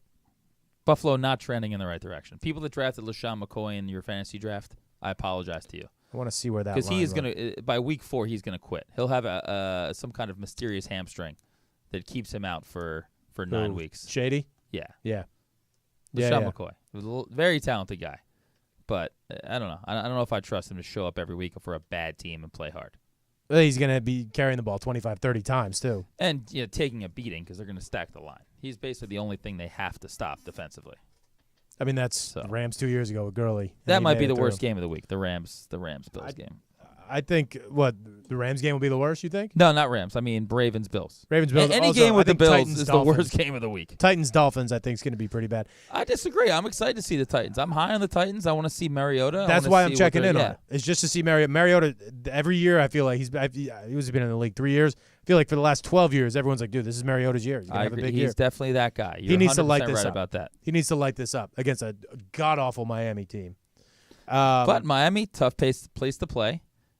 Probably be a hurricane at some point. I mean, the fact that the NFL schedules Miami for home games in early September is ridiculous. Just put them on the road for 2 weeks. Let them come back. Let them get like 3 games in a row in October. Like having games in Miami first week of September in hurricane season just seems absolutely ridiculous. That's fun. I like those. Yeah, well. I like those. Redskins Cardinals. This is the worst game of the week for me. Okay, that is the worst game of the week. That game is pretty bad. I got nothing to say about that. They got nothing to say. Cowboys Panthers. This is another game. This is a lot better than Redskins Cardinals, but at the same time, I'm like, it's the Cowboys. I'm so sick of hearing about the Cowboys. I feel like I haven't even heard about them enough. Cam Newton, I'm so sick of Cam Newton. Just, McCaffrey, great. He's going to carry the ball 28 times. I'm excited for Carolina. And it's always nice to see Dallas get kicked in the head. Ezekiel Elliott coming back. The whole no one believes in us thing with Dallas right now. Everybody's down on Dallas. Nobody has any faith in Dallas. So I don't know. That's just kind of when you gotta buy low with them. Maybe they'll be a little bit Dallas. Better. Yeah, maybe they'll be a little better than people think they are. Dak, getting over the second year curse, second year hangover. He's going to play better. But I am excited for Christian McCaffrey. Maybe like unjustly so. I think everybody's excited to see him. Like unleashed, because apparently he's going to touch the ball 20 to 25 times a game. Norv Turner's there working with Cam Newton. But if we know he's going to get the ball that much, I'm guessing the defenses are going to have some schemes drawn up for Christian McCaffrey. Totally. Absolutely. They got C.J. Anderson backing him up. This Devin Funchess thing I don't really get. Mm-hmm. They drafted the guy DJ Moore ahead of Calvin Ridley. I don't know. I like Carolina. I always like Cam because people might want to make a lazy comparison and compare Cam to like Jameis Winston or somebody like that. Cam Newton's a winner, man. Cam Newton wins football games. I don't know. Every time that guy puts on a uniform, I feel like Cam Newton has a very, very good chance of winning a game because he's a special guy. Makes all the throws, big guy, runs it. I don't know. I'm high on Carolina this year. Nobody's talking about him. Cam, I feel like, is fitting into that tough mold. He's got a brand. Even if he's throwing, he's trying to pitch Greek yogurt, he's got a brand. Yeah? What's his brand? Cam Newton's brand sucks, whatever it is. He's a good-looking dude. He's got a personality. He's in a ton of commercials. He's got a brand. Is he in a ton of commercials? Oh, yeah. Cam? Yeah. Absolutely. He's selling underwear. He's selling Greek yogurt. Maybe he's not the marquee stuff. He's not selling Rolexes like Federer and Brady. But he also seems like that guy. He got the big contract in football, and everything kind of slowed down a tiny little bit. He had that MVP year. They're bringing in Norv for him this year. Losing in the Super Bowl was bad. I got Stringer here saying, what has Cam Newton ever won? A national title with Auburn? That was a great team. Yeah. That was Cam a great Newton, team. a national title with Auburn. He took a team to the Super Bowl. He literally, and then he took a that. team to the Super Bowl. So don't give me the what has Cam Newton ever won bullshit, because he's won a lot.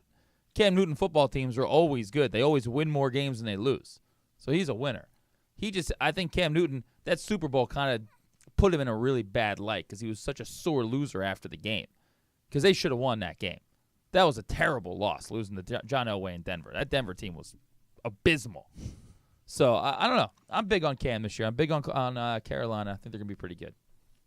Greg Olson, another Miami guy, good hair. You got crazy hair. He has I don't know crazy what hair. say good hair. He does. And then the last game we're going to talk about, Monday Night Football. Well, no, sorry. Sunday night. And then we got one more after that. Packers, Bears. It's a big one. I'm That's excited a for huge that one. That's a great game. I think the Bears are good. I told a guy I've been helping some people with their fantasy drafts, and a guy's got he drafted badly a quarterback, but he got stuck with Trubisky and Jimmy G because he took quarterbacks late. Okay. And he's like, who should I start? I said, Trubisky. Trubisky. Not even close. He's like, well, NFL.com says that Jimmy G is going to. I'm like, no, this isn't even close. Not Trubisky's against going to be Minnesota pretty State, good. no. A lot of run-pass option with him. Great weapons in the backfield with Jordan Howard and Tariq Cohen. He's got some weapons with Allen Robinson. I don't know. I think this team's going to be pretty good. I like this Chicago team. What was their over-under on the year, the Bears? I don't remember. I'm going to say it was probably 7.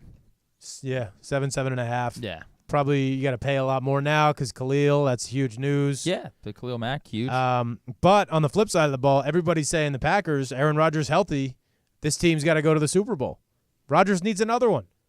That's the thing. That's what a lot of these people say is Rodgers, he's got one. So that puts him half a step ahead of Marino in the grand scheme of things. Brady, what does Brady have now, 5? Yeah. But everyone still says Rodgers is better than Brady. Okay. I'm not really one to say you have to talk about the championships.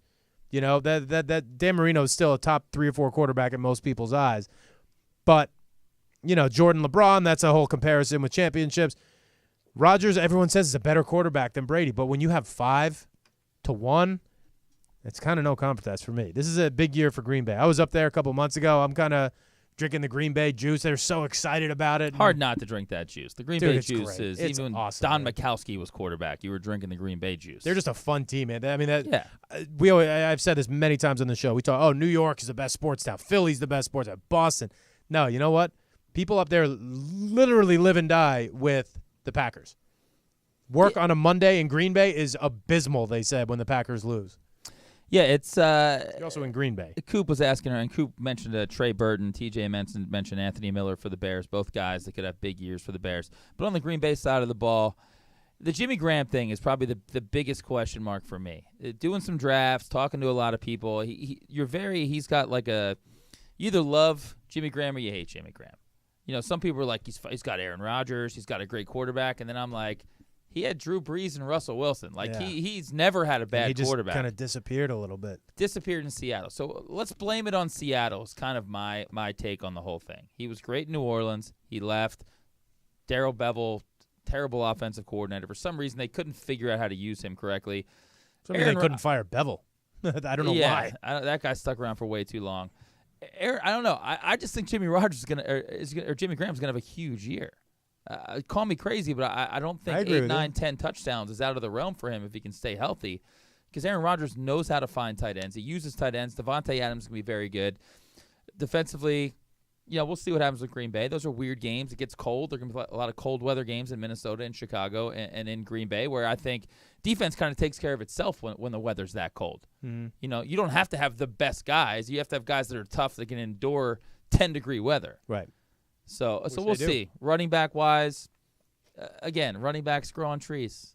They plugged Ty Montgomery in for a couple Aaron weeks. Rodgers. He's great. Yeah, I agree with you that he must have loved that when they made that Jimmy Graham signing, because free agents don't go to Green Bay. Let's be honest. It's tough to get free agents to go live in Green Bay. I drove all around Green Bay. Cheese curds, you will forever have a special place inside of my heart, but I don't know if I would choose Green Bay over like $1 million less to go play in Miami or LA or somewhere like that. But I'm fired up. Green Bay, they're supposed to be good this year. I'm glad to see Aaron Rodgers back slinging it. Yeah, I mean, hope he stays healthy. Talk about big contracts, signed a big contract, but there's no soft spot in that division. No, in most every division, there's a soft spot. There's like one easy one. Yeah. Not in this division. All 4 of those teams are good. NFC's loaded up. Detroit is good. I'm not saying they're great, but Detroit's not a gimme. Detroit's not a gimme by any means. I think those other teams are so far ahead of Detroit. Detroit's gonna have a tough time with the Jets. We'll see what Matt first-year Patricia quarterback. does. Not a great look for Matt Patricia in his last outing with the Patriot defense against the Eagles in the Super Bowl. Right. But that's not Buffalo. That's not Indianapolis. That's not Arizona. That's not Indy. I bet them over this year. Yeah, I mean 6.5. I think Andrew Luck coming back. Yeah, Andrew Luck is definitely falls in that category. If I need to see him be bad before I think they're going to be bad. Yeah. I mean, if he's 90% healthy, they'll be better than people think. And it'll take a little bit.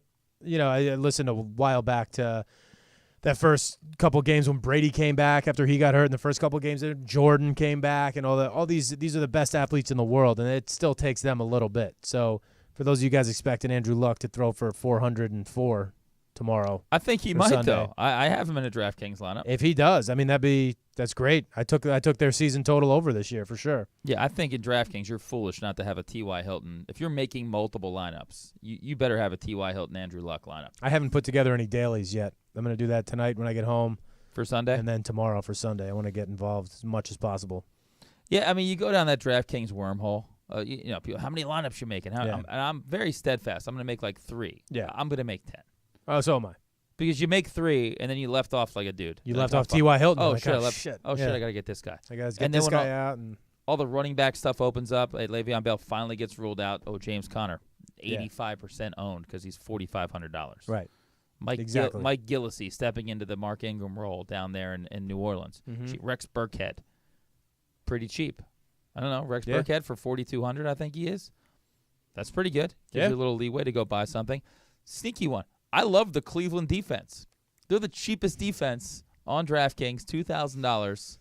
Playing Pittsburgh at home. That could be interesting. That's a great value bet that's right there. That's a great sneaky value. I mean, that's a decent defense, and it gives you money to spend on other guys. But I don't think salary is that important because there's so much value out there and there's so much talent in the middle that you don't have to have like the David Johnsons. Over on that game, Ezekiel 42 Elliott's, and a half. The DeAndre Hopkins. These guys at the very top. Like, yeah, I'll smatter them around, but it's not like you have to have them. Right. None of those guys are James Harden. Yeah, exactly. Or LeBron. So last game, Monday night, Rams-Raiders. Gruden, coaching debut. The Rams, to say they made a splash in the offseason market is an understatement. Coming off a great season, disappointing loss in the playoffs to Atlanta last year, where they looked like poo. This game opened up at 4 points, which is a little odd to me. I know the Rams are going up to Oakland, but this is a lame duck season for them. Gruden apparently hasn't been getting the rave reviews that everybody expected when he came back. Forget about the 10 years, $100 million. Apparently, he's still doing things like it is 1993. I'm trying to talk about this objectively as possible, not be the L.A. homer, but I think the Rams absolutely obliterate the Raiders on Monday night. I'm guessing that'll be one of your 5 picks. It's not. No, really? I'm not, because it's the local team. I didn't want to do it. But I think the Rams just obliterate them. Yeah, that seems like the prevailing theory. A lot of stuff I've been listening to and reading lately. I don't know. People are very down on the Raiders. The Khalil Mack trade, obviously not a great sign. Like, so disheartening. It's just, for them. like you said, disheartening. It's a great way to put it. And feels like they're just kind of mailing it in. You trade for Martavis Bryant, then you cut him. That's never a good sign when you give up. I think they gave up a 3rd-round pick. Then you cut a guy. So, yeah, things not trending in a good direction for Oakland. Things trending in an excellent direction for the Rams. The only good thing is it's in Oakland. That's it. It's their last year, and that's another story that we're going to see, right? So week 1, these guys show up. Is an old rivalry, Rams-Raiders. I'm sure the fans will be in a frenzy. The last home opener for Oakland ever. Oakland starts 0-4. Is that stadium half full? Like, does the nostalgic part of it wear off? Or people are like, fuck this, they're going to Vegas. I don't want to go to any games anymore. So this season could go real sideways real quick for Oakland. Yeah. So, we go back to that thing about what are the repercussions of week 1, what teams have repercussions. Right. Rams go in there. There's definitely a storyline where the Rams win 42-10. There's definitely, that could happen. Yeah. 42-10, Raiders lose. I don't know. This Raiders season goes down real quick. They go 2-14 off to Vegas. Yeah, I agree with that. I could see that 100%. I could see this game being kind of close. I just can't see the Rams losing. I can't see them. I don't know. They're just a much better football team. The Khalil Mack thing, this is outsmarting the room. You're trying to, and I listened to, was it Doug Gottlieb talk about why it was a good move for Oakland, and he made a little bit of sense, but I feel like they weren't even considering what Gottlieb was saying. It was just, let's try and outsmart the room. We're going to be able to get him out of here and a big contract for 2 first-rounders. Guess what they're going to be going after with those 2 first-rounders? The next Khalil Mack. Yeah. It doesn't make, I don't know, it doesn't make sense. Yeah, because you already had Khalil Mack. And everyone was so quick to do that, I mean, unless they saw something. They said they couldn't afford it. That was the thing. The main thing was their excuse was we couldn't afford 2 $25 million players. Right. One of them being on the defensive end of the ball and this and that. I don't know. I mean, Coop just said it too. The Rams were in the running to get him. I don't know how they're doing this. The Rams want to win right now. Before they gave Gurley a big contract, before they have to give Goff a big one. Ah, man, it's crazy. Well, football is the one sport where you can win now. Like the NBA, you watch something build and build and build, and then it arrives. Yeah. Right? Like now, if LeBron shows up, he's the one outlier that can change that. But for the most part, most teams build and build and build. The NFL, you can just show up and win. Yeah. Eagles last year. Mm-hmm. I mean, the NFL history is littered with that stuff where teams just Carolina with Jake Delhomme. There's just weird things can happen. The Rams definitely have to strike now. Yeah, because they don't have any of those $25 million contracts for wide receiver. You got Robert Woods, Brandon Cooks, which is a phenomenal signing. My guy Cooper Kupp in his 2nd year. Yeah. I mean, they're ready to roll. And one thing I kind of like is everyone's talking about the Packers and the Texans and what's Dallas going to do and the Giants are going to be better and all this. It's almost like you kind of forgot that there's a team out here. There's 2 with the Chargers also, but the Rams are I like them flying under the radar this year. And then a nice little 13-3, get a bye. They should have taken care of Atlanta last year in the playoffs. I was at that game.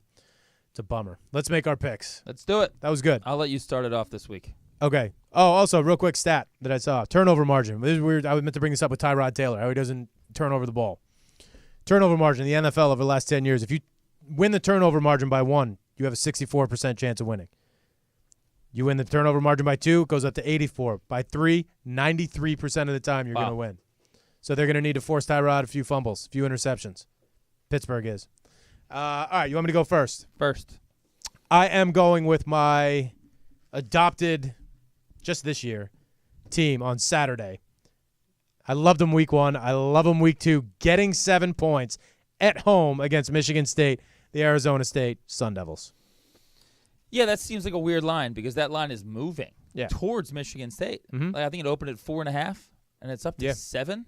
And it's starting to come back down. I checked this morning. It was down to like 6. Michigan State did not look good for week 1. They look like shit That's against a Utah very- State. It's a very weird line. And they got to go out to the desert. Arizona State's fired up. I know we talked about Herm Edwards. I watched that game because that was the last game, and then it was Arizona State and then Arizona. Those are the last 2 games on. I was more fired up for Arizona. They got smoked. I didn't want to even watch Khalil Tate, so I watched that Arizona. Man, that's a tough place to play. That's what Jen said in college. It's gonna be humid. They used to go to Arizona State. It was so much fun going to those games because they're insane in Arizona And State. that's a night game? Yeah, Oh, it's going to be a that's the shit last show. game of the night. Total shit show. Total shit show. All right, I'm going to So stay. that's my pick. I'm going to stay in the Pac-12. I'm going to go against your real adopted team. I figured. I love this Stanford team. I think the Stanford team is absolutely loaded. USC is still a little bit too young. They got to go up to the farm, as you called it, up to Stanford. Line open at 4, went to 6.5, still under a touchdown. Yeah. This Stanford team is going to make a statement this week. Cruise to an easy 3-touchdown win. I have that bookmarked. I didn't pick it because I don't want to go against SC. That's a tough situation for USC. Easy opening Tough up for spot. them. Got to go up to Stanford. Then they got Texas next week. It's tough. Hopefully they were kind of holding back a little bit against UNLV. I know it's tough with a green shirt freshman, as we'll call him.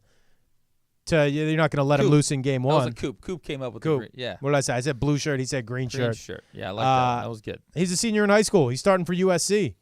He looked okay. For a senior in high school, he looked amazing. But for the USC quarterback, the expectations for these guys are pretty high. He's going to have his hands full going up to Stanford. I'm shocked that Bryce Love came back for his Heisman campaign this year. He should have been out. He wants to be the top running back chosen. He would have gone top 10 last year behind Saquon. He would have been 7th or 8th pick. I forget who had the 7th, 8th, 9th pick, but he would have gone right there.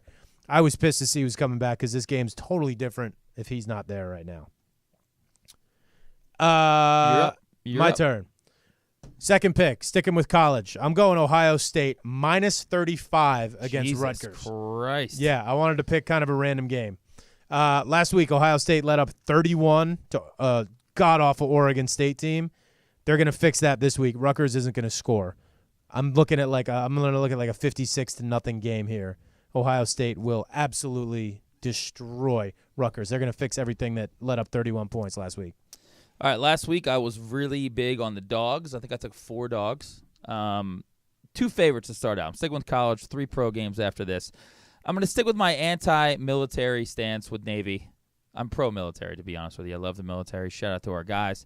But I just think Navy's on a down year, man. They're on a down cycle. Had to go to Hawaii last week. Double-digit favorites. Lost outright. Heading home. Playing Memphis. Upstart team. Memphis spreads the ball around. Scores a lot of points. Memphis probably going to put up around 40. I don't think Navy can put up that many points. Line open at 3.5. It's all the way up to 6.5 again. Memphis on the road. I hate taking road favorites. Yeah. But I just love this Memphis team. I think Navy just doesn't have the – again, they're living off reputation. We're so used to Navy being good. I don't think Navy has the horses this year. Give me Memphis minus 6.5. Okay. Interesting pick. I like that. Well, I like to pick on certain teams. Yeah. Sometimes we bounce around the board too much. You take one-offs. I like to ride against a team. Like Colorado State was a great team to ride against. Like they lost at home to Hawaii. The line was like under double digits against Colorado. They lost by like 30. Like that team is just not good. Right. So I just don't think Navy's going to be very good this year. Okay. Me shifting gears to the pros. I am going Houston plus 6.5 at New England. And I'm going to buy into all this hype that I destroyed a little while ago. Bill Belichick in September, his winning percentage, 62%. That's a weird one.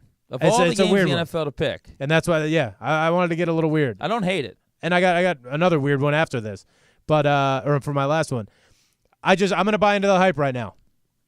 I'm not crazy about New England early. I did well against them last year early in the season. Belichick, just his December record, he's at like 87 win percentage. In September, he's at like 62, 63.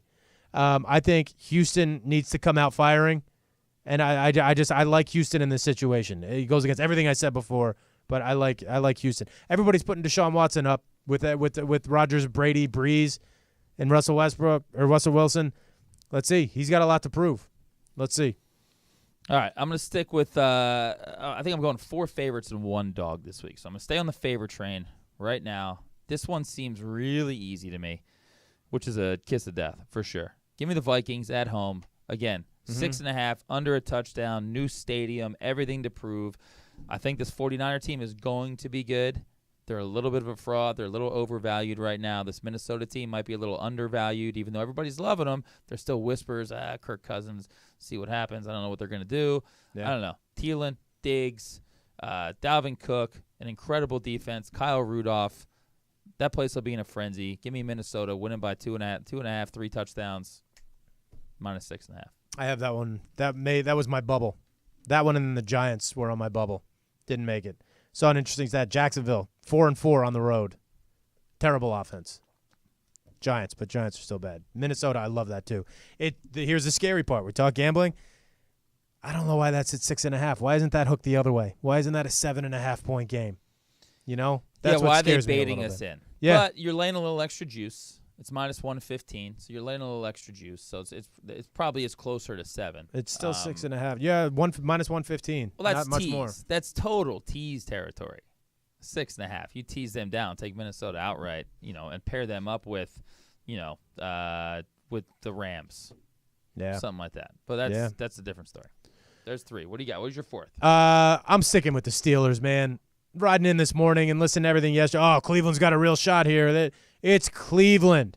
Don't try and overthink this, people. The Steelers, with or without Le'Veon Bell, are still a marquee football team. It's not like they're playing a Tennessee or a Houston or somebody we're not quite sure about. They are playing the Cleveland Browns. The Cleveland Browns, who won 1 game 2 years ago, 0 games this past season. We watched them all on Hard Knocks. They are a disaster. The head coach has to yell at people and tell them to not call their other teammates stupid. It's a joke. They drafted the Heisman quarterback winner with the number 1 pick, and he is not even starting. This is about as easy as it gets. Free money. Don't overthink this. Free money. Don't listen to everyone trying to outthink the room and get clicks on their radio shows and with the hot takes. Cleveland is Cleveland. That's all you need to know here. I'm not going to throw stats out. Cleveland is Cleveland. Pittsburgh is Pittsburgh. They are a much better football team. All right, I'm going to go with, here's my dog. My dog of the week, it's not a big dog. They're getting 2.5 on the road. I'm going to take Cincinnati over Indianapolis. Oh. Cincinnati, year in, year out. Look, I don't know how Marvin Lewis still has a job. I don't think anybody knows how Marvin Lewis still has a job. Marvin Lewis is the poster child for mediocrity, okay? They're never, really, really terrible. They're always a bubble playoff team or a playoff team. They're always a bubble playoff team. This Colt team, a lot of questions. Look, they're a better team with Andrew Luck back. All that stuff. I don't know. I think Cincinnati's got some weapons. I think Cincinnati's going to be pretty good. This is talk about, again, a repercussion game. There's no repercussions here for the Colts because nobody's expecting anything. Right. So they come out. This is everything for Cincinnati. You don't want to start your season losing to a team that was like the second worst team in the NFL last year. This is a statement game for Cincinnati. They look around their division. They're like, Baltimore, I don't know, Lamar Jackson starting by week 6. Oh, Pittsburgh, Le'Veon Bell starting all this strife. Cleveland, Hugh Jackson. I just watch Hard Knocks. They're going to suck. This could be Cincinnati's division to take. I love Cincinnati getting 2.5 on the road in Indianapolis. Look back in 3-4 weeks, we're going to say, dude, that was free freaking money. Interesting pick. To go back to that whole Flacco, Lamar Jackson thing, this is one of those storylines that kind of broke mid-offseason that I kind of raised my eyebrows. Like, why is that even a conversation? And I'm sure Flacco probably heard it and was like, this is a joke, right? I mean, Flacco, he's on my second tier. He's with those Matt Ryans. No, he's not. Flacco, yeah. Still? He's on the bottom of the second tier. He's not down to 3 yet. He's not down to 3. That's embarrassing. How big is the first tier? I got Breeze. I got Brady. I got Rodgers. That about it. Second tier is pretty big. Second tier is huge. Okay. It's tough to get to that first tier, right? That first tier. You can't, I mean, who else are you going to put up there with those guys? Fair. Right? That Lamar Jackson story, that was just a ridiculous story coming out of Baltimore. Flacco's the guy, period. You got to do a little more, obviously. I agree. Flacco's not going anywhere unless they start like 1-5. Well, then the conversation will start. Then it'll Absolutely. Start. But point being, Cincinnati, they got an opportunity here. Okay. That division's in a little bit of shamble, especially if the Le'Veon Bell thing ripples through Pittsburgh it's kind of Cincinnati's division to lose at that point. Okay. So you can't go in and lose the Colts week 1 on the road when the Colts are still trying to figure out who the fuck the Colts are. I didn't check any of the numbers on like what Cincinnati does for the first game of the season on the road or at home, blah, blah, blah, and all that stuff. But I was given some information last night from a buddy, which is why I'm making this next pick, because I have some phenomenal stats for both teams first 1 or 2 games of the week. This is a game that you think I am probably going nowhere near. We didn't even talk about it before. Okay. I'm taking Denver at home. Wow. -3 against Seattle. Morgan Barkley just spit out coffee all over his computer. He's so angry at you right now. Well, Morgan's a diehard Seattle fan. He knows some of these stats. Seattle, road openers under Pete Carroll. You know what they are? No. 1-7. Wow. That's 1-7. The Broncos, home games, the first 2 weeks of the season since 2001. I know that goes back a little too far. You know what they are? No. 19-1. That's pretty good. That's all I need. Denver's on my list. Those stats alone, don't overthink this. Those stats are pretty ridiculous. Those are those kind of numbers we were talking about before. If I lose that bet with those stats and you say, hey, what are you going to do? I followed the pattern. I did what I was supposed to do. That's that. Denver -3. All right, I like that. Yeah, it's some stuff to back that up. It's a fun game to pick. Denver obviously really good at home. Seattle shitty on the road, so that makes sense. And they're a disaster right now. That's a whole other thing. Sorry, Seattle's in total disaster right now. Total disarray. They have no identity. They went from being on the precipice of being the next dynasty to it was over quick to being over insanely quick. So we'll see. All right, so I was going to go. It's my last pick. You got your 5. Here's my 5th one. I'm going with a favorite. I really wanted to go with Detroit over the Jets. I'm anti-Jets this year. Okay. Sam Darnold. I heard a Sam Darnold stat the other day. He didn't have any stats. No, from USC. From USC. Okay. I think it was like in 22 games played for USC. Yeah. How many times do you think he turned the ball over? Oh, dude, his turnover numbers what do you think it is? Stupid. I was guessed, like, and I was off big time when they told me what it was. I feel like every game I was at, he fumbled twice and threw 1 interception. So that's times 3. I think that number was at like 38 or something it's absurd. in the 30s. I forget the exact. It's in the 30s. It was a ton. This guy turned the ball over 30 times in a league where nobody plays defense, at all. Like, he's in the NFL now. This Jets team, this could not work out very well for the Jets. This could be the Jets won me dinner at Mastro's that I will collect at some point last year. I love Todd Bowles. They play real hard. I don't know. I'm not loving this Sam Darnold thing. But since we're going head-to-head here and I need wins, I'm taking the Rams -4. I think they go into Oakland. They blow them out. Everybody who lost money during the weekend will get it back on Monday night. Yeah. There you go. Take a Detroit Rams money line parlay. Probably get that around even money. Maybe you got to pay a little juice. Win all your money back. So you're going to bump, who was it before? You're going to bump Minnesota and put Detroit in that teaser? No, well, I'm saying on Monday night. Those are the two Monday night games. I got you. But there you go. There's a nice 3-team teaser. Detroit, Minnesota, Rams. Okay. I mean, there's a few pretty good lines right here. I think I saw another stat real quick. Sorry to interrupt you. Was last year, week 1, there was only one game decided by 6 or less points. Interesting. Every game was kind of a blowout. Yeah. I don't know. Well, let's see if that trend continues this year. But, there's some big lines. 10, 7, 6. Yeah.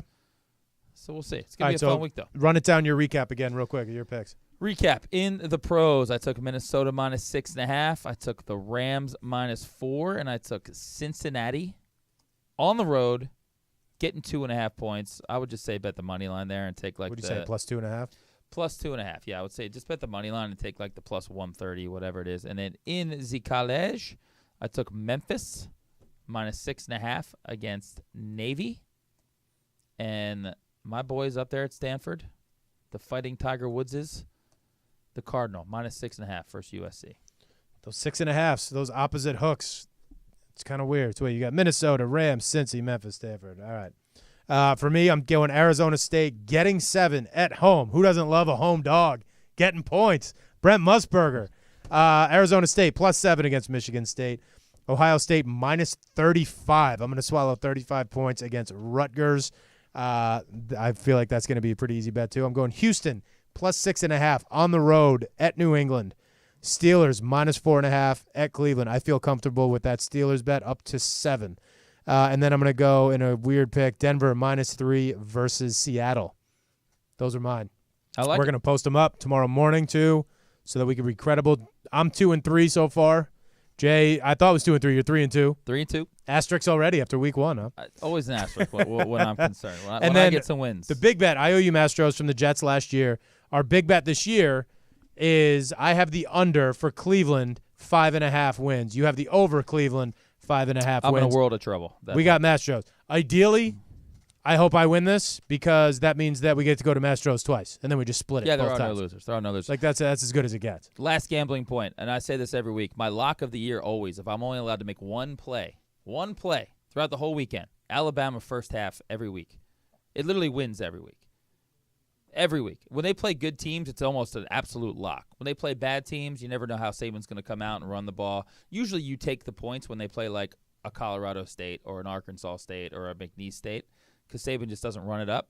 First half, Tua comes out, and Tua does what Tua does. They're going to put up like 35 in the first half. The line will be, what are they, 35-point favorites this week? I think 36.5. 36 if and a I half? remember. So I'm guessing first half will be somewhere in the vicinity of like 20, 21. I'm trying to look it up right now. It Internet's usually a doesn't little come out slow. until tomorrow, but yeah, or late tonight. Take Bama first half. Wins every freaking week. I like that you said that because this is kind of interesting. For some reason, I feel like I have deja vu. I feel like we had this conversation last year, and I said this about Jalen Hurts last year, but this is really weird. For the number one team in the country, by far, Clemson is not too far behind, but those two teams are the cream of the crop. Tua still has something to prove. He's a Heisman candidate before he was even named the starter. Yeah. He was the front runner. He still has something to prove. He was phenomenal He's last week. He's still got to prove to everybody that he should be the starter and that Jalen Hurts should be transferring to Florida State. Rank these Jalen's. Jalen Rose, Okay. Jalen Ramsey, Oof. Jalen Hurts, Okay. Jalen Brunson. Jalen Brunson. Or Jalen no, that's Jaden Smith. All right, he's not Jalen. We'll throw him He's on. just We'll throw Jaden to see who's He's at the gonna- bottom. he's gonna- Jaden Smith or Jalen Ramsey. We'll see who's that. Jalen Rose, man. Number one. The all-time greatest Without Jalen of question. all time. Fab Five for me Yeah. was my favorite college basketball experience. That was Jalen Rose number one. Jalen Hurts number two. He won me a lot of money too. Really? Jalen Hurts back then, yeah. Hey, I'm a huge fan, but he's on the decline. All right, he's on his way out. He's on his way out. He's going to be on that Netflix show. You think he's Last Chance He's U? going to be on Last Chance U before we know it. God, how good would that team be with Jalen Hurts? But do you remember when he was starting 2 years ago? We were like, dude, this kid's insane. He came in for what's his name in the championship game and rolled it, and everyone was like, Jesus Christ, this guy's going to be our quarterback for the next 3 years. That's what he's. Bye-bye. We were talking about having him maybe get 2 Heismans, and now he's out. It's crazy, crazy. What about you, Jalen? I go Jalen forget- I Rose, forget all Jalen the Ramsey, Jalen Brunson, Jalen Hurts, and then any member of Will Smith's family is last, regardless of what's going on. I want Jalen Ramsey. I like the Giants this week. They were one of my bubble teams. So was Minnesota. And I didn't want to pick the Rams, but they were obviously very forefront. But I hope Jalen Ramsey has a hell of a game. I also hope Odell has a great game because that would just be just great drama to watch. But if he has a good game, and let's say he picks Eli or even picks 6, dude, this guy, he's gonna be leading off SportsCenter every day. We're gonna be hearing everything. I'm gonna be waking up in the morning. We always ask our guests all these questions. What's the first thing you check in the morning on your phone? Guess what? If Jalen Ramsey has a big game, I'm going to be checking him every morning before my head comes off the pillow to see what this lunatic says every week, because I'm going to be eating it up with a spoon. Well, win or lose, he's going to have things to say. That's the best part about it. That was good. That was all football. It was All football. gambling. We got like 2 minutes left. Real quick, Jeffrey Owens from The Cosby Show, working at Trader Joe's. Getting handouts like crazy now. Just got offered a 10-episode arc on Philip Boyd's show, The Haves and Have-Nots. Philip's been on our show a couple times. Accepting handouts or no? I think you should get a job at Ralph's. Is basically what yeah. this means. That's I what think everyone in LA right now. You walk into a bar or a restaurant, everyone behind the bar or waiting tables, they're in the same boat he is. Yeah, all jobs are just jobs. I love that a job at Trader Joe's is apparently worse than being a bartender. Yeah. Like a job's a fucking Or a tennis job. pro. Yeah. So shout out to that guy. Huge fan of the Cosby Show. People are throwing cash at him left and right. Not aging well. No. The Cosby Show. No. Thanks to Bill. No. You know, but very shout out to timely that guy. for him. Nice work for him. Did you watch the Mayans? Wait, is that now a strategy? Real quick, you go get a shitty job, get your publicist to take a picture of you, like Dude, I guarantee you there's you know, dozens look of at this people guy doing that grinding it right out, now. Doing it. Okay. Yeah. What's the worst job you could have? Like, what would you do if you were making that play? What job would you go get? I mean, it's got to be like garbage man, right? Shoveling shit, something. Garbage, but you're done work by noon. You got the rest of your day. That's Yeah, not dude, a you're shitty up job. at like 1 a.m. Yeah, but like, you're out in the sun. You're getting a workout. Workout. The hell out We're of here. shop It's all that. automated now. These guys just drive the truck up and it flips the thing over. That's true. Did you watch the premiere of Mayans? I did. Any good? I thought it was going to suck. All right? Okay. I'm going to be honest with you. I was out. I thought it was going to be lazy. I thought Kurt Sutter was just retreading the template. Like, I'm going to go out for a money grab. Right. No, it was actually really good. Okay. A couple weird loops in there, like storylines. Yeah, everything is a storyline of the same thing. Right. You know, Yeah, it's all the same it's all stuff. Shakespearean in some way or course. another. So, but I'm in on it. It's going to be good. Okay. I watched the first 3 minutes. I'm sick of drug dealers, though. Between that and Ozarks. Okay. Like, I need get to it. do Ozarks. Cartels Jen's doing and drug Ozarks. dealers, but entertaining. Mayans, I'm going to be honest. I'm so excited. I love Sons of Anarchy. It's a bubble top 5 show for me. But the first thing I saw was a dude on a bike, obviously with a flashback to when he was at Stanford. Yeah. And, he got the cute little white girl under his arm. And it's his old high. Come on. Now he's a prospect for a biker gang. I know you need to create as much drama as possible. You gotta watch. You got to suspend the disbelief. I get that. But Don't they ask me to explain it. suspend too But much, they though. explain it, though. Did you watch? I'm 3 minutes in. Oh, you got to watch. And they then they do explain it nicely, though. I changed it to finish up season 3 of The Edgar Wire. James almost locked into any. I turned it off right before. Yeah. Shout out to that guy. I'm almost done with season 3 of The Wire. Had to go back to that. That's it. I was going to talk about Predator and Olivia Munn news, but I feel like that's going to break very soon and be all over the place by the time we do We're a back show Monday. We're back Monday, We get baby. to do a show Monday. Yeah. How exciting is that? Thank you to everybody for listening. Do me a favor, hit that little arrow that says share. Go to our page, like our page. Get as many people involved in this as possible. We're going to be back Monday recapping our picks, talking about a phenomenal weekend of football, hopefully after a tough start last night. We appreciate you guys listening. I'm Mike. That's Jay. Mostly Sports. See you guys.